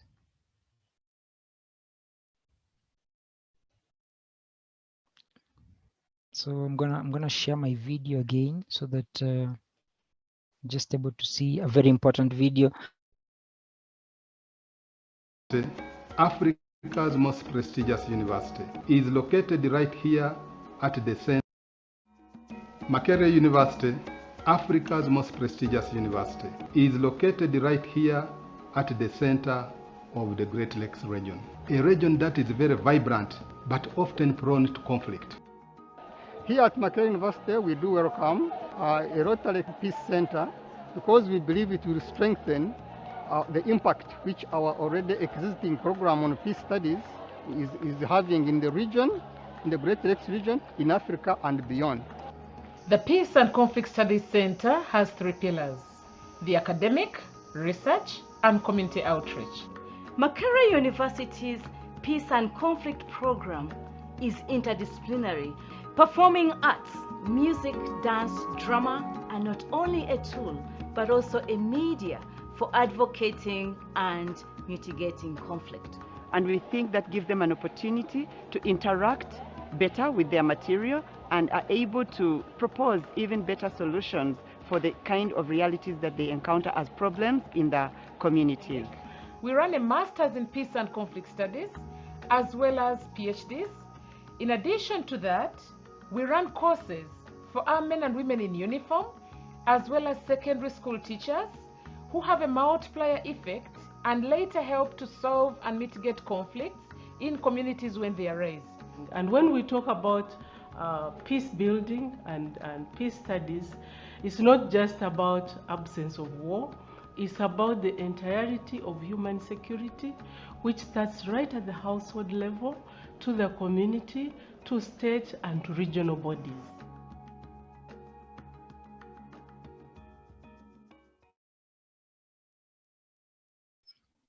I thought it would be important to share that because that is the first peace center, Rotary Peace Center in Africa. And it's important that as Rotaractors across Africa now are able to understand that and see where we are as a region and why it's important that we also keep supporting the initiatives around Peace Center, because now this becomes a conversation starter for all of us around peace, around opportunities around peace. This becomes knowledge that trickles down to every citizen in every country across Africa, and they get an opportunity to learn that. To those who don't know Makerere University is in Uganda. Uganda is in two districts, District 9213 and 9214, and then as a zone 22, Africa really pushed to ensure that they got a peace center, and so as a zone we are focused towards ensuring that that peace center is a success, and we hope that every Rotaractor will join every Rotarian across Africa to make that possible. As I finish, I'd like to send a happy Peace Day message to all of you. You see things and you say why, but I dream things that never sorry, you see things and you say why. But I dream things that never, and I say why not. Happy Peace Day to all. And I thought I'd share that image of the sign monument in Sharm el Sheikh as you get this message from Kenya. Thank you so much. Wow, thank you so much, Kennedy, for this great, very great presentation. And we're always looking to be working with you together. The clubs are not me, not always the club and the whole district in the coming years. As you say, as you are initiating a new coming great MDIO. So I think we could make it together to make it better for everyone in peace.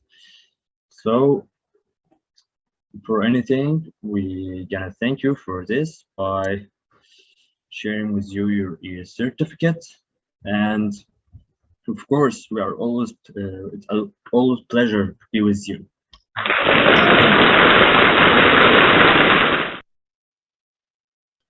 Thank you. All right. I see that a lot of people got tired from the longer presentations, I know, but let's take a 5 minutes video about peace to summarize what I'll all say in a small video for 5 minutes, and we resume our presentations after that. Sorry. 1 second, please.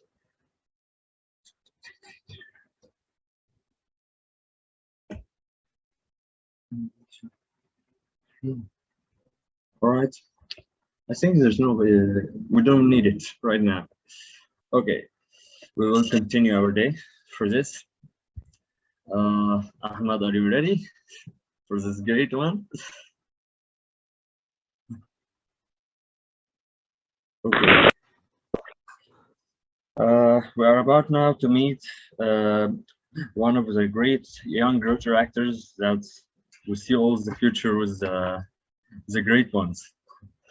We'll see young leaders become presidents and become a new generation presidents and a new MDIO president. But today I have a special one, which is the country representative of Tunisia in Rotaract Mediterranean, and he's always make a great projects and good work in Tunisia. So Ahmed, it's a pleasure to be with you today. Can I start? The floor is yours. Thank you, Shabini. Hello, everyone. I hope you're all doing well. I hope you can hear me. Can you hear me all? Yep. Great. Okay. So first of all, I want to thank Rotaract Alexandria Sunrise for the invitation. It's really a pleasure to be here and to be part of this special event for promoting peace. And there have been a lot of great interventions before me. And so yeah, I'm gonna share my screen. Wait. Okay. So I was asked by Shabini to talk about a challenge that Rotaract clubs in Tunisia faced, and what other challenge to talk about than the COVID pandemic. Can you see my screen or no? Yeah, we can see it. Okay, because I have my laptop is lagging. But before I start talking about what Rotaract clubs in Tunisia did, I want to introduce myself very quickly. So I'm Ahmed Tahiya Alela. I'm a fourth-year medical student here in Tunisia. I am the founding member of Rotaract Club of Tunis Hope. In 2010. I was president of the same club in 2019 and 2020. Then I was content collaborator in Rotaract Mediterranean MDIO the next year. And right now I am the country representative of Tunisia and MedTimes journalist in Rotaract Mediterranean. Outside of Rotaract and outside of school, I am a peer educator in sexual and reproductive health and rights in the YPeer network in Tunisia. I am also an ambassador for Dialogue, and finally, Secretary General of the Standing Committee on Human Rights and Peace in Associamed, which is the Tunisian Medical Students Association. So let's take a trip back in time and go back to March 2020, when the COVID pandemic was kind of declared here in Tunisia. Actually, the first case was announced, I think, 12th of March, something like that. And shortly after that, the whole country was in lockdown. No one was going out. We were all stuck at home, and COVID cases were starting to pile up, and numbers are starting to, get worse and worse every day. So hospitals started getting crowded with severe cases of COVID-19. And obviously, in a country like ours, where we already lack some resources, this pandemic really brought up this flaw in our system. It obviously also had a great economic impact on everyone, businesses, families, small businesses. Everyone was affected by the COVID pandemic, obviously, and especially the vulnerable groups of our community. They really suffered a lot, and it worsened poverty in our country. So Rotaract Tunisia decided to come to the rescue and to step up. So we had like two major reactions. We wanted to support first the local hospitals and the vulnerable people that I just talked about. So to support one vulnerable group in our country, which was the immigrants, we decided to provide them with meals throughout a whole month. So we actually fed more than 500 people per day for a whole month, with more than 50 clubs participating from Tunisia. And that was at least 200 hours of volunteering while still in lockdown. So here are some pictures. Before that, that would be a total of 1,500 meals during the month of May. And some pictures of this project. These are kind of the meals that we were sharing. We were packing them every day and then delivering them personally to the immigrants that are living in the capital. So yeah, this project was very impactful for these communities that are very vulnerable and need our support. And the COVID really did affect them so hard, because the situation here is not very clear. They're not very protected by the law in some sort of way. So it really helped them to at least have something to eat at the end of the day and not worry about food. The other thing we did as Rotaract coordination in Tunisia, we helped out hospitals and we donated personal protective equipment to Yasminet Regional Hospital in Ben Arous here in Tunisia, with the value of more than 10,475 dinars, which is the equivalent of $3,700 US. And so, yeah, the same thing, we were still in lockdown, and in spite of that, we hand delivered these products from masks to like gel, to anything that you can imagine. We delivered them to this particular hospital in Ben Arous, and yeah, we helped in that way. Well, we helped our community, but what about Rotaractors themselves? What did we do to help us? Actually, the National Coordination programmed some live streams on Facebook from Rotaractors from all over the world, and in different topics. So we had interventions from Ricardo from Rotaract Mediterranean, and he's from Italy, from Nguyen Minh Han, I think that's how you say it. Also from Rotaract Mediterranean and from Rotaract Club Paris West. There was a workout live stream by Firas who is a Tunisian Rotaractor. There was also an intervention by Salva, the past Rotaract Mediterranean president. An intervention from Salima regarding the psychology and its effect, regarding COVID and its effect on our psychology. A cooking session from Fatima and Fedia, and a nutrition session also from Basma, and a music session from Wasim. So we actually did this because it was important for us to keep a good mental state for Rotaractors, because mental health was heavily impacted due to the pandemic, because all of a sudden we were all at home doing nothing, the same routine every day. So this kind of helped change up things and spice up our daily routine in lockdown. 1 year later, after the beginning of the pandemic, we are still helping with COVID. We are still helping our country, and that is through the vaccination campaigns. Actually, our Rotaractors here in Tunisia were there in all vaccination centers almost, organizing the venues and distributing these numbers to to help people know their like when are they gonna get vaccinated and everything. So yeah, and lately we had national vaccination days, like massive vaccination days, and Rotaract clubs were also there. And through 3 vaccination days, we were able to vaccinate more than 1,600,000 citizens. So that's like kind of 15% of the whole population of our country, and Rotaractors actually helped in that. So that's kind of a big deal. And I want to end my very quick presentation with a saying that is in French, which is l'impossible n'est pas rotaraxia, which means the impossible is not in Rotaract. We don't know anything that's impossible in Rotaract. We always break barriers. We always do the impossible, and we always achieve the best. So here you can my contact info if you need anything. And yeah, if you have any questions, that's all for today. It was a very quick presentation. I hope you enjoyed it. And yeah, I'm all ears for your questions if you have any. Yeah, I think that it was great. It was short, but it was great. All right.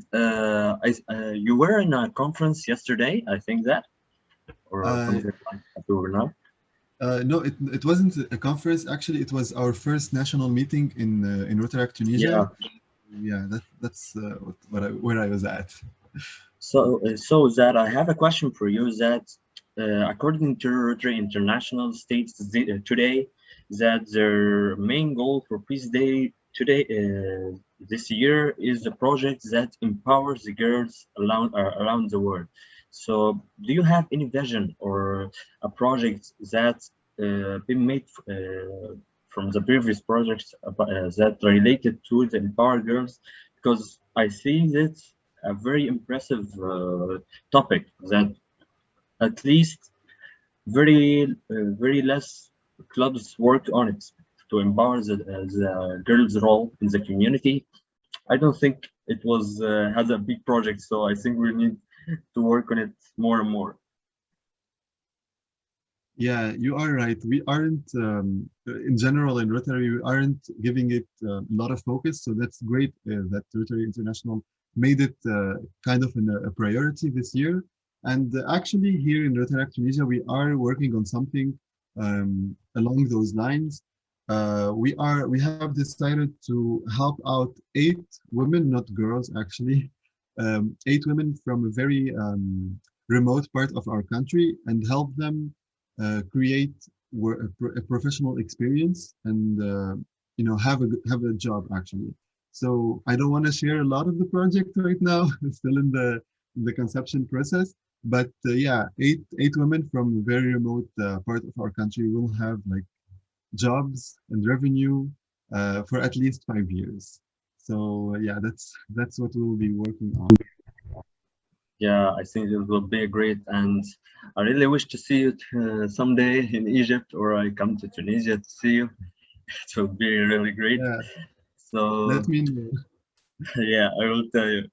So I really thank you for what you did today, and of course, it's an honor to be with us, all the speakers, and you are a special one from them. So I give you your e-certificate, and it will be, of course, sent to you. Thank you so much, Shabini. It was a pleasure being here, and sorry for having a short intervention. Of course, my friend. Okay. All right, we're gonna start, or we can finish with one that is a mystery one for me. It's a great one for me. To see a Rotaractor that's worked for 2 different districts and make a lot of work I think it's a small number of years to make such great work. So please all welcome our great and special DRR for District 1090 or UK. Emmanuel, the floor is yours. Good evening, everyone. Am I audible? Can you hear me properly? Yeah, I hear you. Excellent. So, yeah, good evening, everyone, and World Peace Day to everybody. So, would you share my slides? I mean, yeah. I'm gonna do it. I have tried my level best to have all the sessions from different speakers, but due to my personal work, I was not able to attend the whole complete session. But still, I'm really very happy about the sessions of other speakers, and definitely I want to express my gratitude to the conference chair and other organizers, and especially Rotaract Club of Alexandria. So I have seen many districts are having different types of programs to peace and ensure the peace around their club, around their country, and definitely in some cases around their continent. So my discussion would be a little bit theoretical, and I try to establish a connection between the theory and the real life experiences while we work in the Rotary and Rotaract, especially in the Interact also.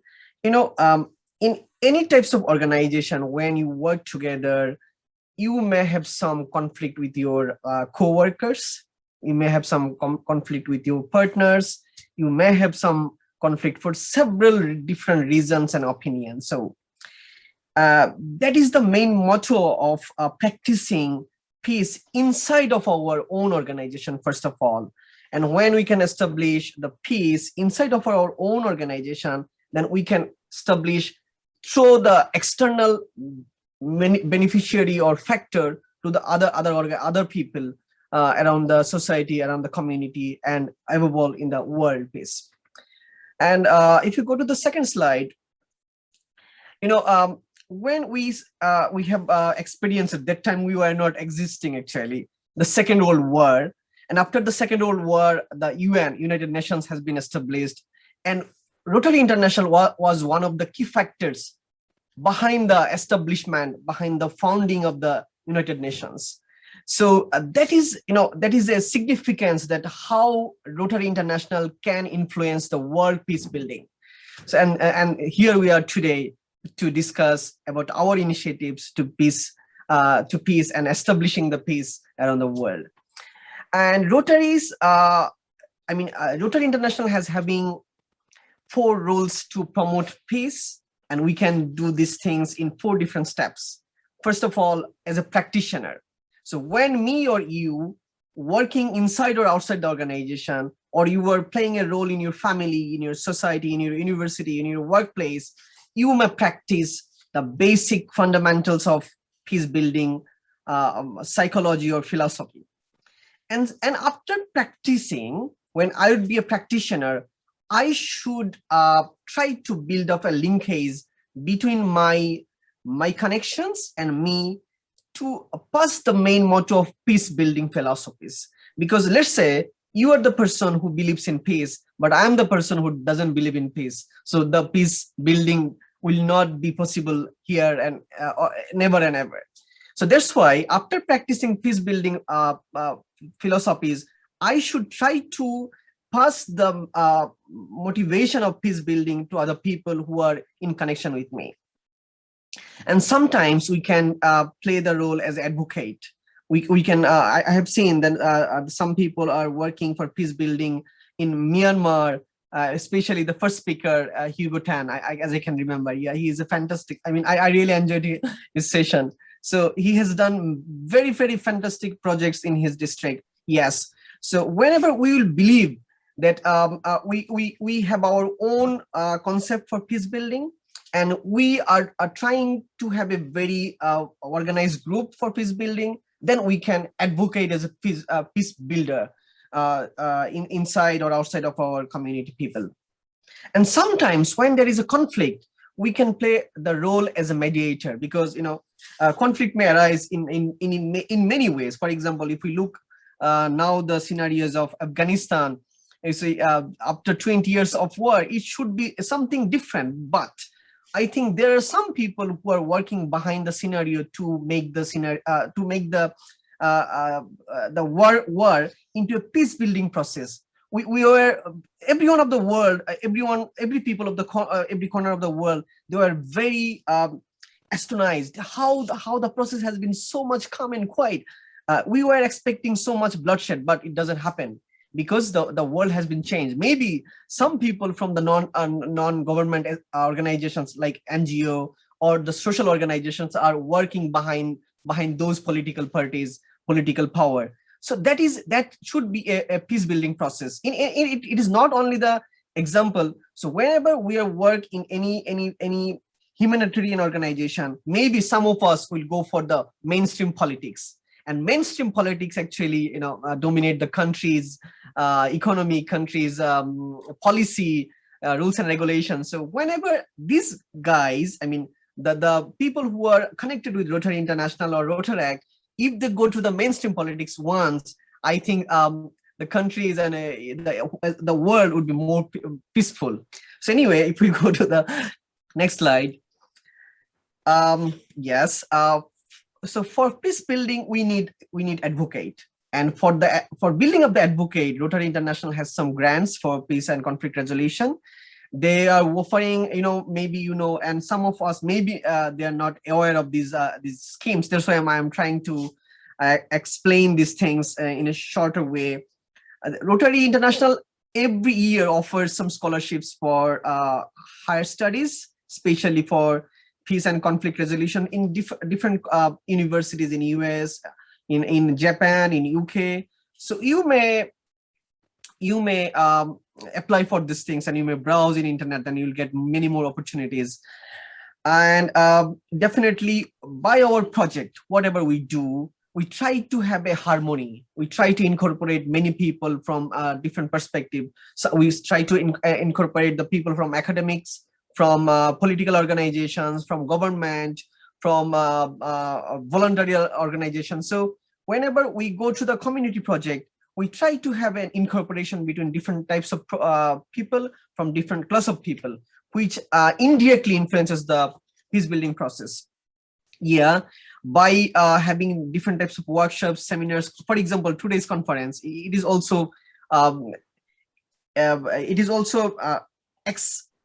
expressing some way to a peace building process. So by such kind of activities, we always try to make the peace and conflict resolution process more vibrant and effective.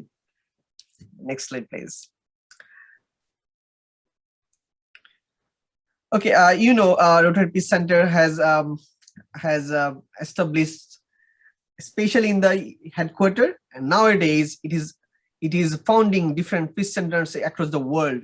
And one of our speaker has already expressed his views about the Kenya Peace Center. So and I have seen a video, wonderful video also from a renowned African university who are offering studies, seminars, and symposium, also research project for peace building processes.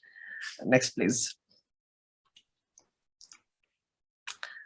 I'll not discuss so much things on these issues. You can easily search on internet to apply for the global grant for peace building projects. These are the minimum requirements to apply for the global grant. First of all, your project should be sustainable. You should have we know the SMART, S-M-A-R-T. So we have to keep in mind whenever we are having any project in our mind to implement, if it is sustainable, measurable, and if it aligns. We have 7 areas of focus. Maybe in the next slide, I'll try to have a slide for these 7 areas of focus. Your project should be aligned with the 7 areas of focus of Rotary International, and definitely it should solve any community needs.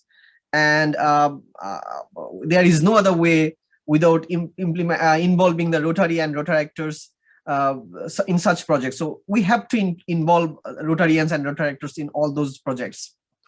And definitely, whenever we go for any project, we try to incorporate the people from the ordinary community. Otherwise, our entire project would not be successful, because our project is not for us, it's for people, it's for community.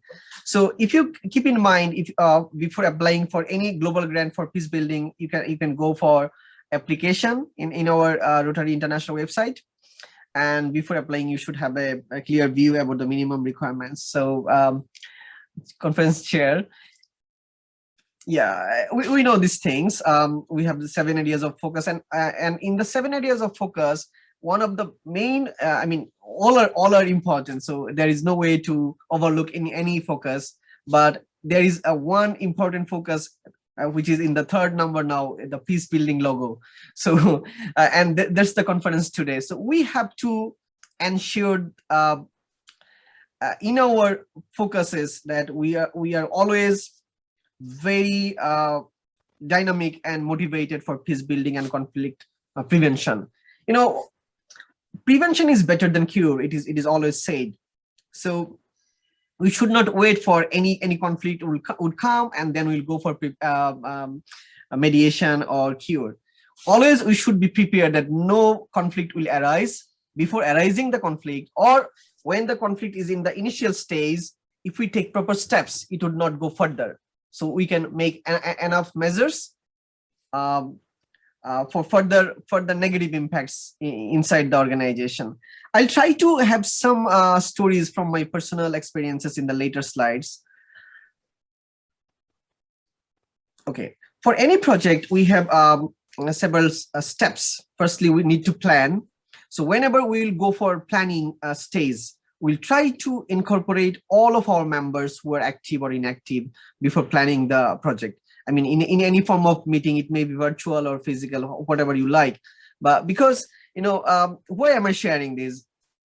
I have seen in my previous district, while I was working in district 3281, let's say we are having a very big project. It should not include only, in my club, the time we were only 20 members. But the project, what was undertaking by our club was to involve 500 plus Rotaractors. So it's a very big event or project. So I have to ensure the participation of all the members of our club to make this project successful. But unfortunately, that time, some members were not agreeing to the big project. They were talking like, we should not go further. In that moment, we should focus in small project. But already the project was planned by Rotarians, Rotaractors, and the budget was also funded. So what happens actually after a couple of months in our own club that time in 2015, 2 groups were prepared. You know, 2 groups. I mean, 5-6 Rotaractors in a group. They are not actually agreeing in the proposed project, and the other 13-14 were very much interested to make the project successful.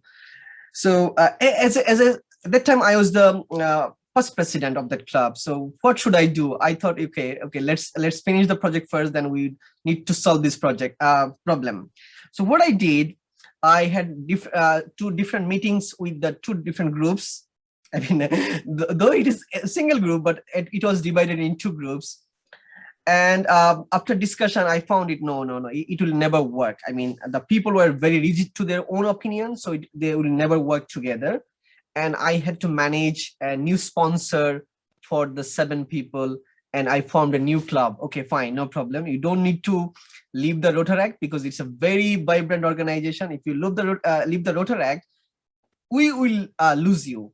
The community will lose you. So better to have your own opinion. Okay, no problem. You can work together still in a different umbrella. So I manage a sponsor to form a new Rotaract club, and those people still they're working very, very dynamically in that district. So that was my process. And I don't know, maybe you have some experiences regarding the issues. So whenever is there any problem, try to have a proper plan by the participation of all the members in your club or in your district. If there is any problem still exists, we should go for a reasonable and logical solution. So after planning, we need to acquire resources. We may need fund, we may need person, we may need other resources. So we have to make a proper plan. What resources are we need to implement the project? And after that, we can go for the project implementation. And for after any project implementation, we should have some evaluation. Was it successful? What are the main problems or main challenges? And how can we make it better in the next attempt? So that would be a project cycle in any attempt of, not only in the Rotaract movement, it can be in your personal life also. Next. So I have already said it that conflict is a part of everyday life. So we can't deny the conflict. And why conflict comes at work or organization? Because of unclear responsibilities. Sometimes we know that we have conference upcoming, but I don't know what are my actual duties and responsibilities. So that makes a problem sometimes. So we have to be very clear about the responsibilities. If we are in crisis of any resources, we should also incorporate the resources. How can we manage? Maybe sometimes we can't manage the resources by ourselves. We need the external help. External help means we should acquire help from the Rotary, our sponsor club, or our Rotary district, or sometimes we need help from the MDIO. So any type of help before having the problem further progress, we should adequate plan for acquiring the resources. And if we can, then definitely it would not go beyond our control. And sometimes we see that some people has a different purpose of interest in taking any project. For example, if there is any election candidate in the district, or if there is any president candidate in the same club, let's say there are 2 or 3 president candidate in the same club for the next year, or there are 5, 6 candidates for the DRR position in the district. That time, conflict comes very faster way. So maybe that time, not only the candidates can prevent the conflict. That time, the DRR, the existing DRR, the past DRR, the IP DRR, all should have worked very tremendously to reduce the conflict. So that is my mission. For example, if I want to share another example of this year, I worked before in District 3281 from 2012 to 2018. And I was a candidate for DRR election there. But suddenly I made my plan to move in UK. So I moved to UK in 2019. And I left the election there. And before taking the election plan, I had to visit several, geographical or administrative districts across my country, from the capital to the further countryside of the country. And I visited with other candidates. Sometimes there was some clash. It's like election, so it's not like political election, but still there was a political environment, like who would be the next DRR. So there was a little silent fight between the candidates. I just observed because I was planning to go for election, but I didn't make my candidacy over there. But whenever I came here, okay, I worked 1 year and I instantly planned, okay, as the Rotary International has removed the age limit, so I should go again for the election here, and I submitted my nomination. And luckily or unluckily, whatever you say, there are some other candidates in my election year in UK District 1090. So before the election, I had a conversation with all the candidates. So is there any way that we can reduce the conflict between us to make the district more vibrant, to make our more united? Because if we go for the election, let's say sometimes it is seen that after losing the election, who is losing the election, the person who has been failed to secure the position, he or she becomes very depressed. And most of the cases, in my experiences, I have seen those people are not seen in the Rotary movement anymore. I don't know why. Maybe they become very frustrated or depressed somehow, but it should not be. It's a voluntary organization. It's not a political power. If it is political power, we should not be depressed after any election losing. It may happen to anybody. So what is my purpose for the election? My purpose for the election to make some positive changes, to bring some impacts for the betterment of the people, for the betterment of our organization. And if it is political movement, definitely to make to ensure the betterment of the general public. So if I lose the election, it doesn't mean that I have to go back. I have to step back or I have to leave the particular community. It's a wrong decision. So that's why before the election, I had a conversation with all the candidates. Okay, let's go for the election, no problem. But if I lose or you lose, please don't leave the organization. Don't leave the district. If you lose the district will lose an experienced Rotaract. Because, you know, before going to the DRR election or president election, a Rotaractor or a Rotaractor has to work at least certain years, 3 or 5 years of his tenure in the club level or in the district level. So when a person works 5 years in a district, he has many experiences. He has many devotion. He has already invested so much time, efforts, money on his attempt. So if we lose that person, it's a loss for the organization, isn't it? Yeah. So that was my motivation. Now I don't want to lose anybody. If I lose the election, no problem. I'll be active as I am right now. If I win, I'll be more active. No problem. I don't want to lose anybody. And what happens, you know, before the election day, the other 2 candidates withdrawn their nomination, and I have been elected without any contest. So maybe that conversation had a very good impact on them, and I proposed them, okay, no problem. As you have done this, I try my level best to help in your future endeavors in any format, not only in the Rotaract district. If it is in your personal level, I tried my level best to help. So in conflict resolution, a research shows that there are 3-step approach. You can have the 3-step approach to conflict resolution. Number 1, prove that you understand the other side. I mean, not only my side, what other people are thinking. What is their opinion? If I can understand their opinion and what are they thinking regarding the conflict, then it would be very easier to make the sustainable solution. And I have to understand, when a problems come, it is not only affecting me, it is not only affecting the other person, it is affecting all of us. So that's why I have to assure that, or you have to assure that you're also the part of the problem. And try again for the conversation. If it is not working, if it fails, take the next attempt. Don't lose your hope. Always hope for the best. Yeah. So there are many reasons for conflict arising. Sometimes we don't understand the other people's opinion. That is misunderstanding, and misunderstanding leads to differences. We become divided in groups or subgroups, and sometimes it's a language problem also. For example, now you are having an international conference in African region, so maybe there are many languages in many countries. Tunisia has a language, Kenya has a different language, South Africa has a different language. So you have to choose a common language which is viable for every participant. So choosing a right language is also an important issue for international events.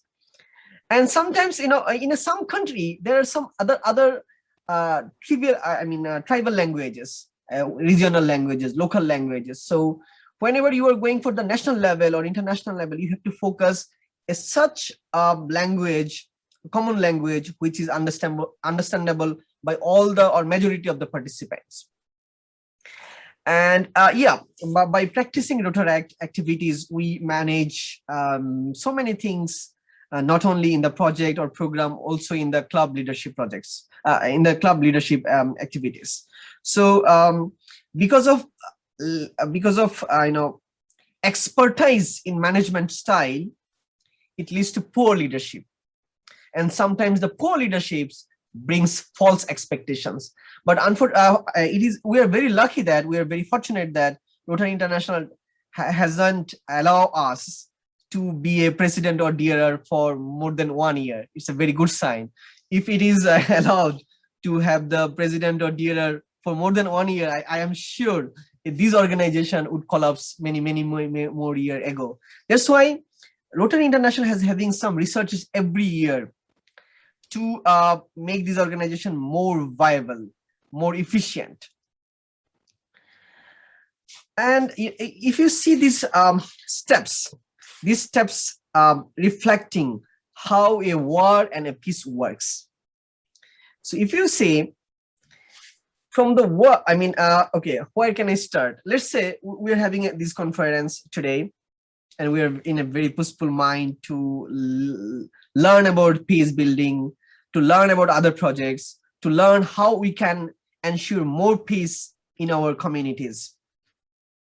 So if the motto doesn't work in the same alignment, in the same line, or in the same straight line or vision, then the differences will come, and that differences will bring disagreement. Disagreement will lead to problem. From problem, we'll go for dispute, and then we'll go for conflict, violence, and war. War is a bigger term. Maybe it will not happen in our organization, but it happens in the countries. And we know about the state terrorism. We know about the political terrorism. When one party is in power, they try to dominate the other opposition parties, and that lead to war in some cases. They try to suppress the opposition political leaders. They suppress the journalists. They violate the freedom of expressions. It is happening in many parts of the world currently. Even if I talk about my home country, it is happening there also. So how can we play our role in those cases? So as a peace builder volunteer, I believe that, or you must believe that, we Rotaract can have what I have showed you in the first slide. We can practice the peace building process in our own lifestyle. We can we can pass the messages to other people as an educator. We can mediate the process, and definitely this cycle will help us to avoid the war and to ensure the peace. The previous slide, can I see? Okay. In any case of when the conflict comes, we have to give some value. We have to lose some positive benefits from our motto, because every problem or conflict costs some direct or indirect cost. It losses our productivity because we spend a significant amount of time to resolve the problems. So better to avoid the conflict, to minimize the direct cost, productivity cost, continuity cost, and psychological cost. Because, for example, if I have any negative thinking in my brain, any negative thoughts in my brain or in your brain, you see or you'll observe that it will definitely reduces your productivity and efficiency. A current president or DRR can play his best role if he is out of any conflict. So what can we do to reduce the conflicts? Better to prevent it by our learning processes before it goes to any further problem. The next slide, please. So what I have tried to explain is in this slide. Our main motto would be, in any problem, to understand and realize the real problem. What are the main causes of the problem? And then we have to assess the situation properly. And if we need any conversation in a group, we'll go for the group conversation. If we need any one-to-one conversation, we'll go for the one-to-one conversation. And after that, we have to build a common goal. What is our main motto for this running year? What is the main motto of this club or district? Then we can find out the effective solution for that particular problem. Okay, brother, and the next slide, please. If I take more time, you can tell me that I can finish as early as possible. No, the last slide, don't worry. Okay. So you see, the four-step process for conflict resolution. I mean, okay, why there are many slides for conflict resolution? Because there are many researches ongoing in different universities of the world currently. So some researchers are suggesting 5-step process. Some researchers are establishing 4-step process. So whatever you study, it doesn't matter. All the things are somehow connected and very similar in a way. So that's why you will have some 3-step process, you'll have some 4-step process, but all the processes are correct. If you follow any particular process, if there is nothing wrong, you can have your own conflict resolution ideology from any processes of these slides. So already we have discussed for any problem, we need to understand the issue. Then we need to focus on the objectives. And after focusing the objectives, we need to discuss the alternatives. How can we avoid the problem or conflict? Is there any alternatives? If there are 5 alternatives, I need to make a list: plan A, plan B, plan C, plan D. And by the plan, I can maybe we can in the organization, whatever it is in district level or in the club level, we never focus as I am nothing. There is no word as my, we. So if we think as a team, we, that will reduce many conflicts, many problems. So we have to discuss the alternatives. What are the probable alternatives for that particular conflict or problem? And then we'll go for, at least if we have 5 alternatives, as a team, we can agree 1 or 2. And from that agreed point, we can finalize one solution.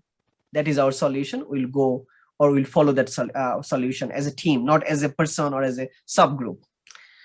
Okay, brother, the next slide. Oh.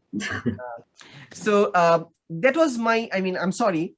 I have discussed more on theoretically because I have seen, in some cases, whenever our motto as a Rotaract leader or as a Rotaract volunteer, our main motto is to ensure the peace, to make sure the betterment of the community, to ensure the 7 focuses of the Rotary International. But sometimes I have seen there are some conflicts arise inside the club, inside the district, sometimes in multiple districts level also. And I have also seen, especially in the Asian countries, I'm not mentioning any particular countries, I have seen it. Because of the leadership conflict, some Rotaract goes to the court, criminal code or penal code. They go for cases against one candidate to another candidate. And it is nothing beneficiary to the organization. So my suggestion for bigger peace building process, before going to that milestone, we should practice these from our own level. Whenever I'm working as a volunteer, whenever I'm working as a committee member, whenever I'm working as a club leader, as a president, or in the district level as a DRR, or in the conference chair, or it may be the MDIO chair, or it may be MDIO president.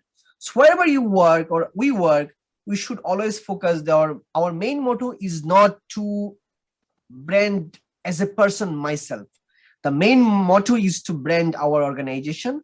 The main motto of ours branding is to ensure peace for the community, for the people, for the country, and for the world as a whole.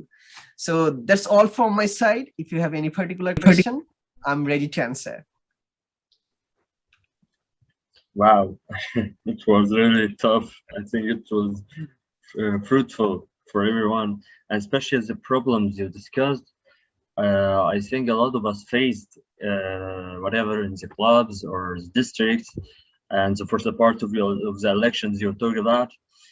It was really great. Really thank you for what you said, and I'm really glad we have you today. So gonna, as a recognition from the club, give you your certificate. Thank you, Manuel, and I wish we can work together as more and more as the future. Thank you, man. So we can't finish our conference unless by this year song that we are here always to serve the world. So let's start it.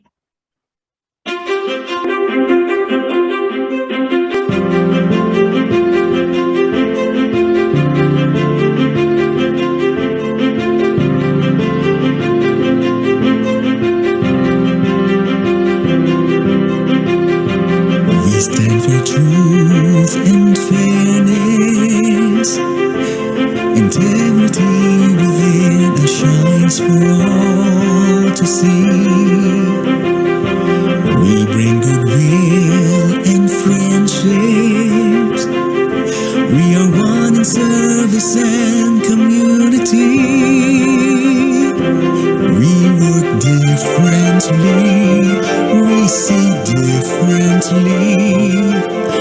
Challenges won't faze us with our strengths combined.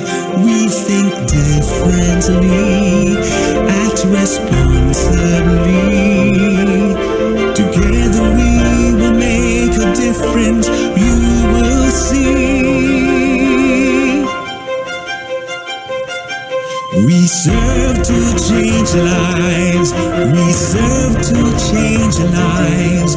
We're people of action, committed, you and me.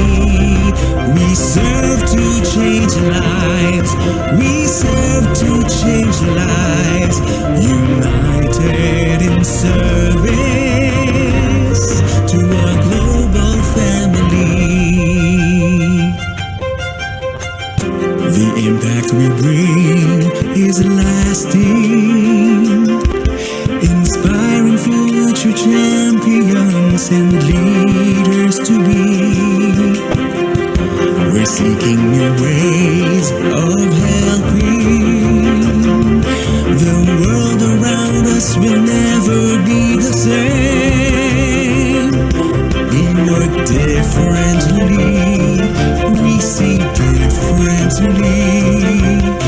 Resilience shall strengthen our abilities.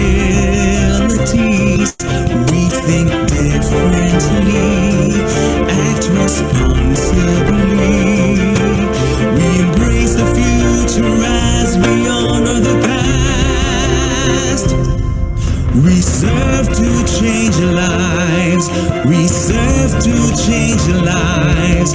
We're people of action, committed, you and me. We serve to change lives, we serve to change lives. United in service to our global family.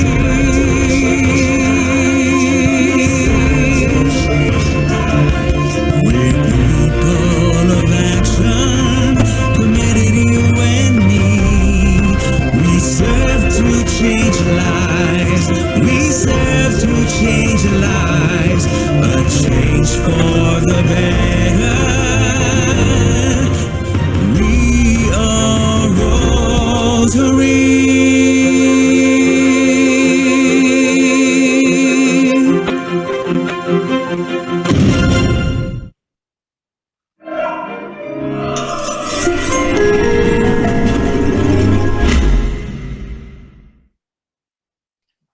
All right.